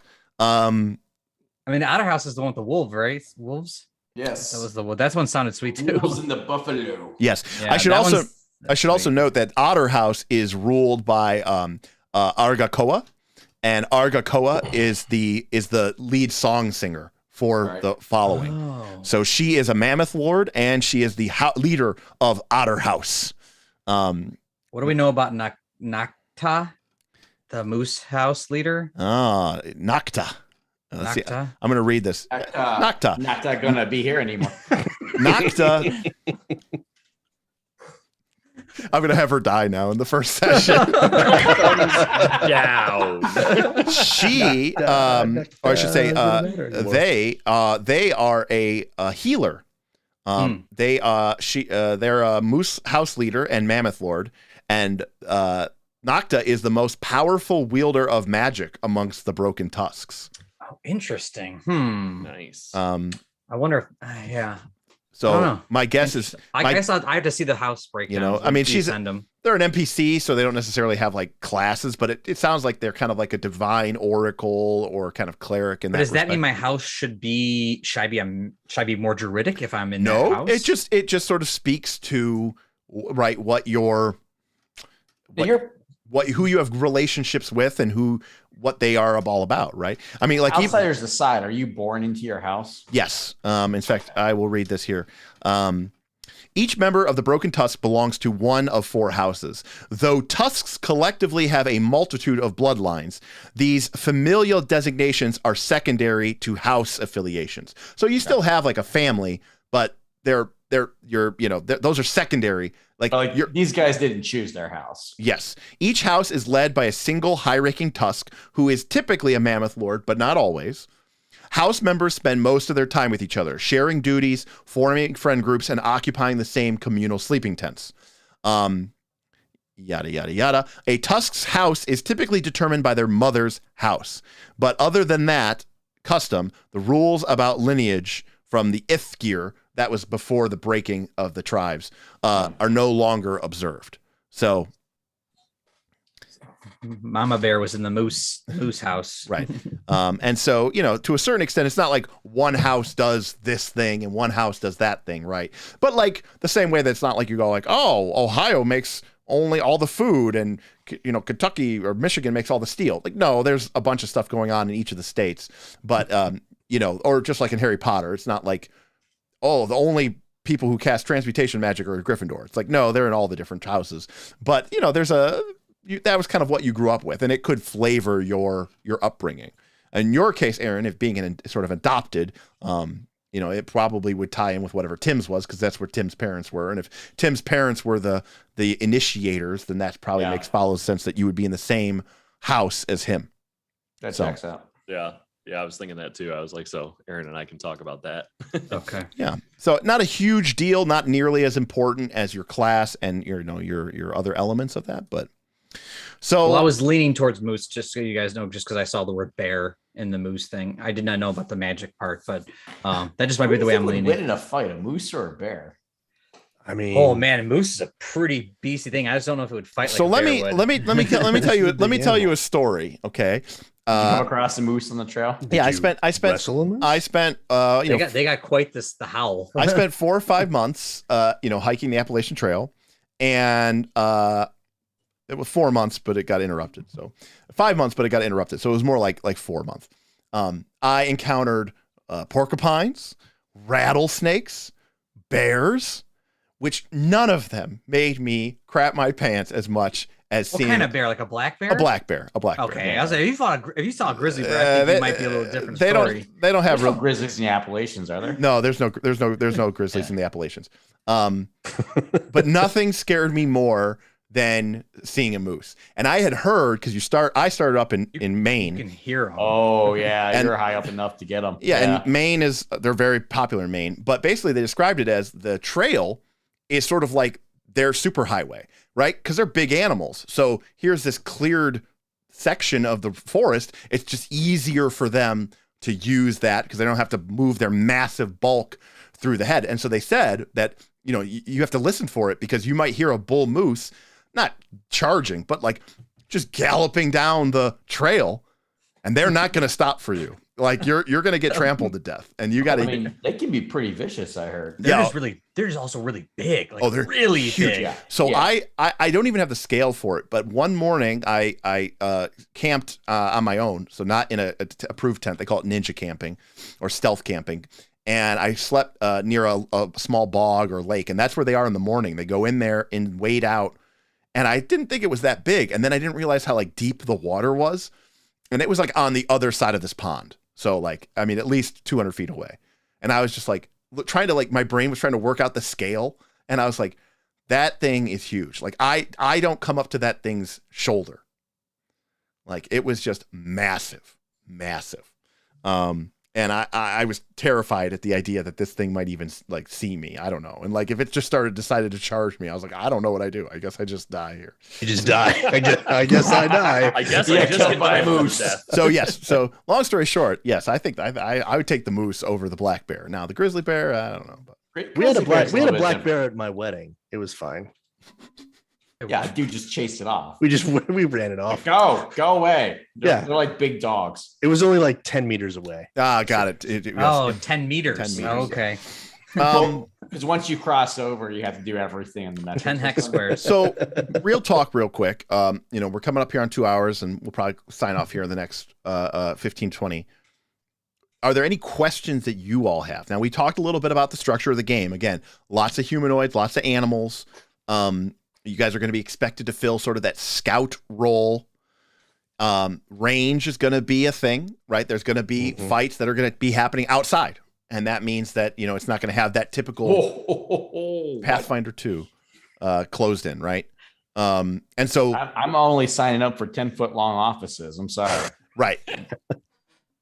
10-foot long offices are not going to be a thing, because even inside tends to be like big caves and stuff like that. So definitely in there. And like I said before too, a lot of natural type hazards. So it goes without saying that like skills like thievery, maybe even arcana might not be as useful as something like survival or nature or things like that. But of course, also remember that if everybody has the same skills, you lose out on that versatility. And we need to correspond what we're gonna variety this stuff up, because I assume Smith, you're gonna have religion, so I don't think I need to go. Well, I'm not gonna be good at it because my wisdom's gonna suck. He did flee. I was thinking about going with religion because my wisdom is pretty good. I mean, okay. I think I have to take it. I don't think I could be a cleric and not have religion training. You were trained in religion and however many other bonus skills, right? Yeah, I'll say this: I'm not going to spend upgrades on it. Yeah, I mean that's the other thing. You're gonna be the medicine. I'm not that kind of cleric. I'm like an alcoholic. So you're playing you? I don't know. Right. I mean, not, if I had gone through if I had finished going through the diaconate, this is what. Not to put too fine of a point on it, right? But you're very much like Nathan Algren's character in Last Samurai, right? A little bit, but kind of mixed in with like some Thoros, right? So he's like a happier. Oh, okay, got it. So version. got it. Thoros of Mir plus with a dose of Nathan Algren. Okay, I got it. Right. So yeah, I mean, on paper, it seems like it's a really strong party. Barbarian, Ranger, Cleric, Fighter, Lance Quagmire Sire's 0-int party again, and that's true. But I punted int. but hopefully they won't be spending a lot of time. Listen, there's no books up here. We can't increase our int. We ain't smart. There's not even written language. They don't have books at all. So there goes my accounting lore. If somebody has a really bad society check, I think that makes sense. I have a 0 right now. I have a 0, so I haven't messed with it too much. Right. So all in all, I think that sounds really cool. Obviously, your party is going to have some strengths, and your party is going to have some weaknesses. And I think it's important that you guys make some strategy decisions around that. And I think there's a lot of. My path builder sheet automatically gave me lore alcohol. So I don't know what that is, but I'm keeping that. I think it's because we all have the background barkeep by default. Oh yeah, by default. You have to change that. Like you could change it to third party. I might just keep that. You could change it to campaign backgrounds if you want to go with the megafauna hunter. And that's listen, if there. I'm doing the Yeti moose wrestler, I think I've got to be a little drunk the whole time. I mean, you can always take alcoholic lore as another lore later. I mean, I would say that if you're when in doubt, like choose the scout background and you're set, right? Like, but if you're really struggling to figure out what it is, obviously a lot of the backgrounds don't make a lot of sense. Bookkeeper, literally unplayable. Circuit judge, clockwork fighter. None of these inventor, literally even farmhand doesn't make any sense because these people don't farm. They herd. Entertainer. Well, they're hunter gatherers, right? They gather and they have the mammoth herder. They are like the House Greyjoy from whose motto is "We do not sow." We do not sow. That's right. So, there you go, Tim. Hired killer. Yeah. What is dead may never die. So any other questions before we kind of start wrapping up? And hey, and Chad, I know I haven't really responded to anything, but if there's anything that you want to shout out to us or anything like that, if if you want to throw it in to a quick tip or super chat, we'll be sure to read it. But I'll try to see if there's anything if anybody else has any thoughts or questions. Obviously, we're going to be working on these characters mechanically, the details of it over the next 2 weeks. The real purpose of a session 0, in my personal opinion, is just to make sure that everybody's on the same page, that we find these cool interactions between characters, that your people write stuff down. And I think that'll be really cool and interesting. So, and just so everybody knows, again, we are going to be back again in 2 weeks, on Tuesday, 7 p.m. Just again, we're going to be running our typical 3+ hour sessions, and that'll be session 1 of Quest of the Frozen Flame. Timing will be different though. Yeah, we're gonna be going live at 7 p.m. like we have been for all of these. What's the word I'm looking for? For all of these live streams that we've been doing, because it's a little bit easier for us. But yes, the first session is going to be Tuesday, the 24th. Yep. Is that right? Do I have that right? Yeah, yes, you are correct. correct. Mark your calendars now. And if you're obviously in a Discord, which you can get access by joining the Patreon, leave your thoughts in the Quest of the Frozen Flame channel. We'll be probably talking a lot in there over the next few weeks about everything our characters are developing, and then we'll be posting character PDFs, etc., as we go through this. And speaking about being in the Discord, I believe we have a little perk here after our sessions, which this does count as one. That's right. That is true. So what we're going to do here for everybody, let me first say we've had consistently over 100 people this whole strap. So hi, how are you? Welcome. Wonderful to see this. Maycorn says, for those of us in different time zones, what time was this? It's going to be 5 EST 24 7 p.m. Eastern Standard Time, and I will try my hardest to give that in what is it? GMT? Metric, please. I don't remember what it's actually called now. Universal Time. Special shout out to my Fable After Dark folks. Welcome. They all showed up today too. Damien said, surprised no one went which. I wanted to. Thematic. Originally, Bob wanted to, Damien, but I felt that given these people's consistent bad blood with Irison and the nature of their attacks, I just don't think it felt really appropriate. But as it was, I agree. they shun magic entirely. So, and arguably the only person who is a caster is Smith. And according to by his own admission, he is a fallen drunk priest. So, Abs are tough. Is this EST or EDT? I don't know what the difference is between them. I thought that was a troll. I don't know what the EDT means. Okay. Seriously? No, I don't. Daylight time. Yeah. So we how we changed the hours? Yes. Right. That's the difference there. Oh, so it's standard time versus like daylight time or Standard. whatever. Yes. Oh, got it. Okay. Eastern Standard Time. I think it's 11 p.m. UTC. That might sound right? Like, because UTC is basically London or basically England, and they're about 4 or 5 hours ahead of us, right? They are 5. They're Yes. 5.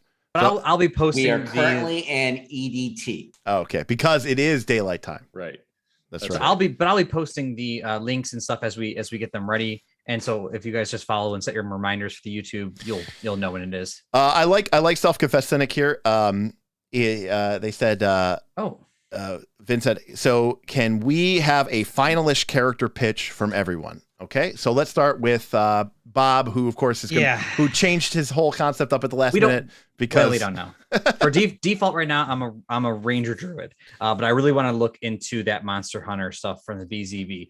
But definitely, I am thinking that I grew up as a megafauna hunter or some kind of hunter ranger, and then the idea that maybe I'm a young person in this tribe, and maybe I started developing these druidic powers, and I'm sort of trying to learn that. If I go the BZB, like sort of monster hunter, monster parts system part thing, then I think it's more about like I'm hunting to service the community, getting gear for us, getting parts, getting. Well, the things vestige going. hunter, it only helps you. Okay, yes, correct. I think that's sort of the idea, right? Is that that's why I was a megafauna hunter. I think that's why I went out that way. But again, my default right now is druid is my free archetype, and so that's the idea. I'm young, I'm new to this, I'm sort of developing in myself, and we're going to see where that goes from there. All right, Tim. So my character is very much he's going to be the Broken Tusk recruiter. He's well renowned. He's it's not the beginning of his career, it's the middle of it. He's trusted. He is a born leader of men. And that, that's kind of his. This whole really is thing, very getting different from everybody your together. usual character. Yeah, type. oh, yeah. I like it. I like And it. I'm thinking like I'm digging this. he might is either going to go towards like a bard free archetype to be like the uplifting songsman at the end of a hard day, or go with the martial and just stick with the full on like, no, I am a leader of men. So Right. that's like the major decision. But yeah, that's when he's going to use Right. two weapons. And getting back to my earlier point about alignment, right? Like Tim says that, and right away, again, remember I said we're playing around with like evil versus good as opposed to just being evil. It's like selfish versus altruistic, right? Like, is Tim a leader among men who has dreams of, ambition, of being a Mammoth Lord, of being in charge, of being powerful and taking his rightful place? Or is he going to put the needs of the community first? Is he that kind of leader? It doesn't necessarily mean that he's evil or good. It's more of just like, how does he see himself and developing in that role? So I think that's really interesting, Tim. I think And that's also, really- it'll be do you bring change, or are you bringing the old ways with right. you? Do you want to reinforce traditions, or do you want to lead the Mammoths into a new era? Right. I see very much as a progressive new era. Okay. Like, we're bringing in, Smith's character as part of it. And it's like, That's I wanna true. see That the is kind of topics. definitely tied into your background. I very like that. Yeah, my dude wants to meet a Leshy, He's like, I've heard of those. They look fucking No! Pine lushies. It begins. Campaign Start the Leshy goal. clock. Meet a Leshy. Oh Start the gosh. Leshy class. Well, we have a Start good we have a tip goal for once we get this thing rolling. Oh no. And by the way, if you're not aware, in our last stream, we did hit a tip goal. We are going to be running for Free RPG Day, Fistful of Flowers, a Leshy focused adventure in which the Leshies have to come out of the forest and deal with something they're not prepared to deal with. That's right, a fancy tea party. But thanks to the machinations, and I can only refer to them as machinations, of self-confessed cynic who trolled me really hard by giving me money, I also have to cosplay as a Leshy during this, because I will be a player during this Fistful of Flowers one-shot, and Bob is going to be our game master. So, Eric, Fantastic. I sent you a sexy flower pot costume. Okay. You can purchase and be ready. yeah. It looks really good. I don't know how it's going to look good on you, but it looks good. That's on the that's actress. horrifying. All right. So, Kaz. Who are these newcomers to change the world Right. for time immemorial that we have held It sounds like the start of a political ad. sacred beliefs that we've had throughout all time? And now we're just bringing these newcomers in and changing our very culture. If we're going to do that, would it be so wrong for me to also perhaps reach into my more primal side? Right. Do they even see me? Right. I don't know. Sounds like a lawful evil kind of, right? Like a traditionalist, but Right. with a degree of selfish ambition. And so, Kaz, mechanically, we are leaning towards. Yeah, this barbarian, holy, certainly the animal, excuse me, heritage. We're gonna have to figure out what exactly the chosen animal for Yeti is with our Yeti clock. Totally doing that, and I'm looking at Titan Wrestler all the way through, just because we're gonna have to drop the people's elbow and the metric mash Right. every time. I mean, and we by bring going it barbarian with wrestler archetype and getting Titan Wrestler, if there was ever anybody who's going to be able to power body slam like a mammoth or a dragon, it's going to be this character. It's gonna be him. My God, it's gonna from the top rope. It's gonna. Derek, I guess guidance on him as he goes to the top rope. Damien's get- my witness. He killed him. Derek, I'm just going to suggest you get the artist to make that 3D animation now of the mammoth getting suplexed. Like, It's just coming. shell that one out. I'm gonna have to load the whole soundboard up with a lot of my favorite WWF, WWE comments. Like Tim, you already said what is. As God is my witness, he is Yeah. broken in half. it's the Mankind Undertaker one. They killed him. They killed him. Damien's gonna be super happy. He's a huge wrestling fan. He's Yeah, like exactly. gonna be pumped about that. Good. Well, again, the wrestler is a stupid archetype, and it's just dumb. Like we're already playing Pathfinder 2, and here comes a character. Oh, he wants you to name him Zangief. What's the guy? What's the guy? Zangief Yeah, from that's Street right. Fighter. I didn't Street Fighter. Pronunciation's not my. Donnie says Hurricane Rana. Anyways, we're already playing a game where, sometimes you might be able to struggle with the seriousness of the game because there's some silly elements to it. And then they create an archetype that has moves like power bomb and suplex slam and stuff like that. Love it. And lastly, chat for that one. Yeah. And lastly, Smith. Long ago, there was a deep and dark dungeon burned far down into the earth, and it was filled with all manner of horrible creature, including the undead. But one day, the dungeon fell in love with a skeleton, and they decided to have a child, but it was not meant to be. Instead, they adopted a little girl's doll who became animated and then went out to solve crime. I see. So you're going with the Poppet adopted ancestry dungeon investigator? Yes, that's correct. Perfect. It's amazing what you could do with the rules in Pathfinder. Perfect for the frozen tundra. By the way, props to any of all of you. I understand that Pathfinder 2 tries to let you basically make whatever you want. But if you're currently running this adventure, or you're about to run this adventure, and what Aaron just said isn't actually a joke in your world, where you have someone who is a Poppet adopted ancestry dungeon investigator, possibly Vampire, Dampier, Vampire. Yeah, Vampire Dampier. They're really just they're like a rechargeable solar cell doll. Yeah. If that's like your life, I'm sorry. You're a better GM than me, because I'm gonna squash that noise down. All right. So what do you really got? Human cleric. Right. Yeah. So I will be. I'm done.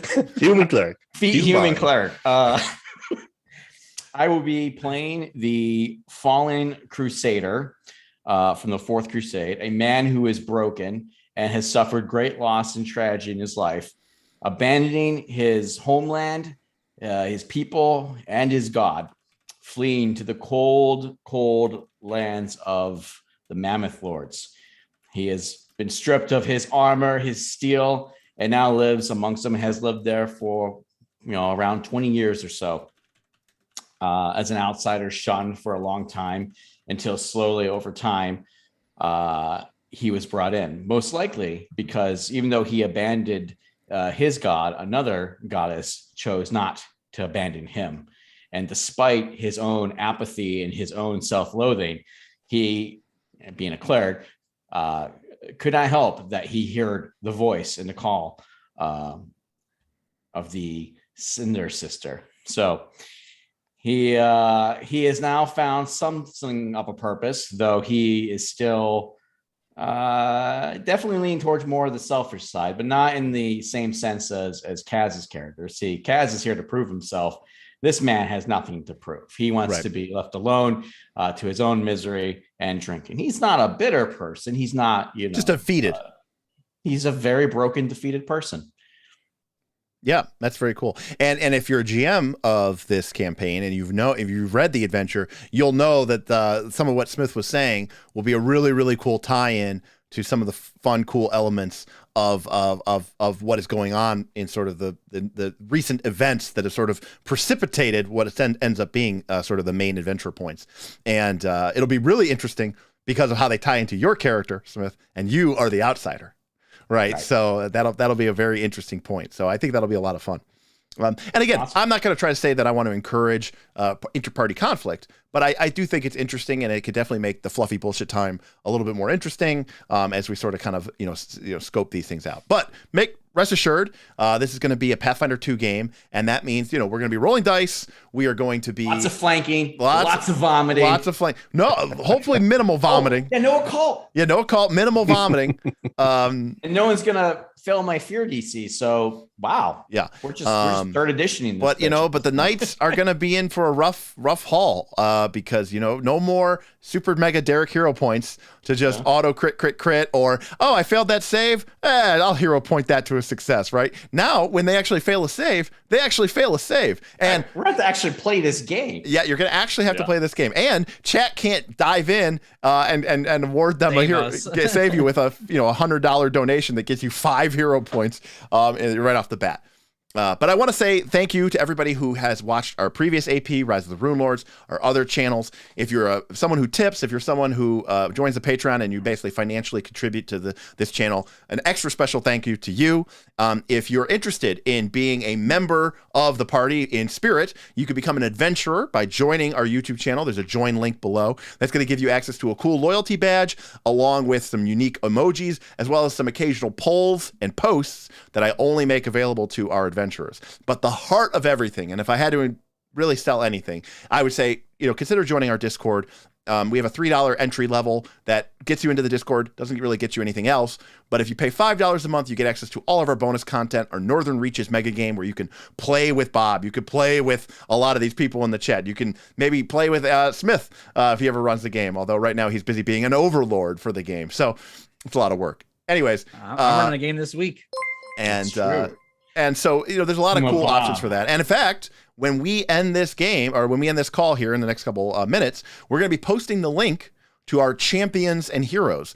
And if you're a champion and a hero, you get to hop on with us after every AP session to just kind of, shoot the shit with us for, 10, 15, 20 minutes as we sort of wind down. We'll talk to you all and see how things are going. You guys can ask us some questions about what just happened in the game and all this other stuff. So we're really excited to get started with the AP. We brought in some new players, and of course, we're only going to be doing this every other week because we want to make room for different games that aren't just Pathfinder 2. Bring Matt and maybe some our other friends back into the show and get them playing, and really try to expand what we're doing here on Nights, because we're not just about Pathfinder 2, even though we do love the game. So you might not think it because we crap talk on it all the time. But if I don't talk about a game, that means I don't like it. Yeah. It's not even in your mind. Because I'm not even if I'm thinking about a game, it means I'm constantly finding things that I don't like about it. It's basically the long and the short of it. So Damien with his usual wonderful Patreon plug, really appreciate it. So hey, thanks everybody. Thanks for sticking around with us for the last 2 hours, and we'll be back Thursday, normal live stream, just me. We're going to be doing more spells rated. We're picking up steam now. The spells are kind of coming quick, and we're going to get through those quickly as we can. And then next week, we'll probably do our GMQA series. And then, of course, May 24th, 7 p.m. Eastern Standard Daylight Time, UTC. 4 -4 or something. 1600. 60 will be here. So watch your subscription feed. We'll get it into your feed here a couple days before it goes live, so make sure that you don't miss it. But I want to say thank you on behalf of everybody. Thank you to my players for showing up for this and being willing to participate through all of this. Thank you a lot, guys. I look forward to playing the game with you. Same, brother. All right. Yeah, buddy. So Bob, any final thoughts? I'm pretty pumped. I want to see what the Ranger can do. I need to do a little bit more research about this other stuff, but I'm like, why can't it be the 24th be tomorrow? Like, let's get going. I'm ready to go. Yeah, the only bad LFG, thing, let's go. Don't stop using that. It means looking for group. No, it does not. Yes, it means does. Let's effing go is what it means. Right. Final poll. Final poll. Is this going to be Giant Eagle or General Electric? No. GE. God, yeah, that was a thing. All right, poll is up. Let me know what is the correct answer here. Hopefully, my sports fans will know. Yeah, well, you're going to lose. That's go. Yeah. Let's go. So, any case, we'll be back with our usual stuff, and of course, we're also going to be trying to bring back a lot of the old favorites. Now that we've kind of stabilized, we're in a new place with the channel. We're going to be looking to roll back out some combat and tactics shows, and we've talked about this a little bit. But Night's the Last Call, as we move into the summer. Now that hopefully people that have bought houses and stuff start to settle down, people who had crazy times with their families and people getting sick have calmed down.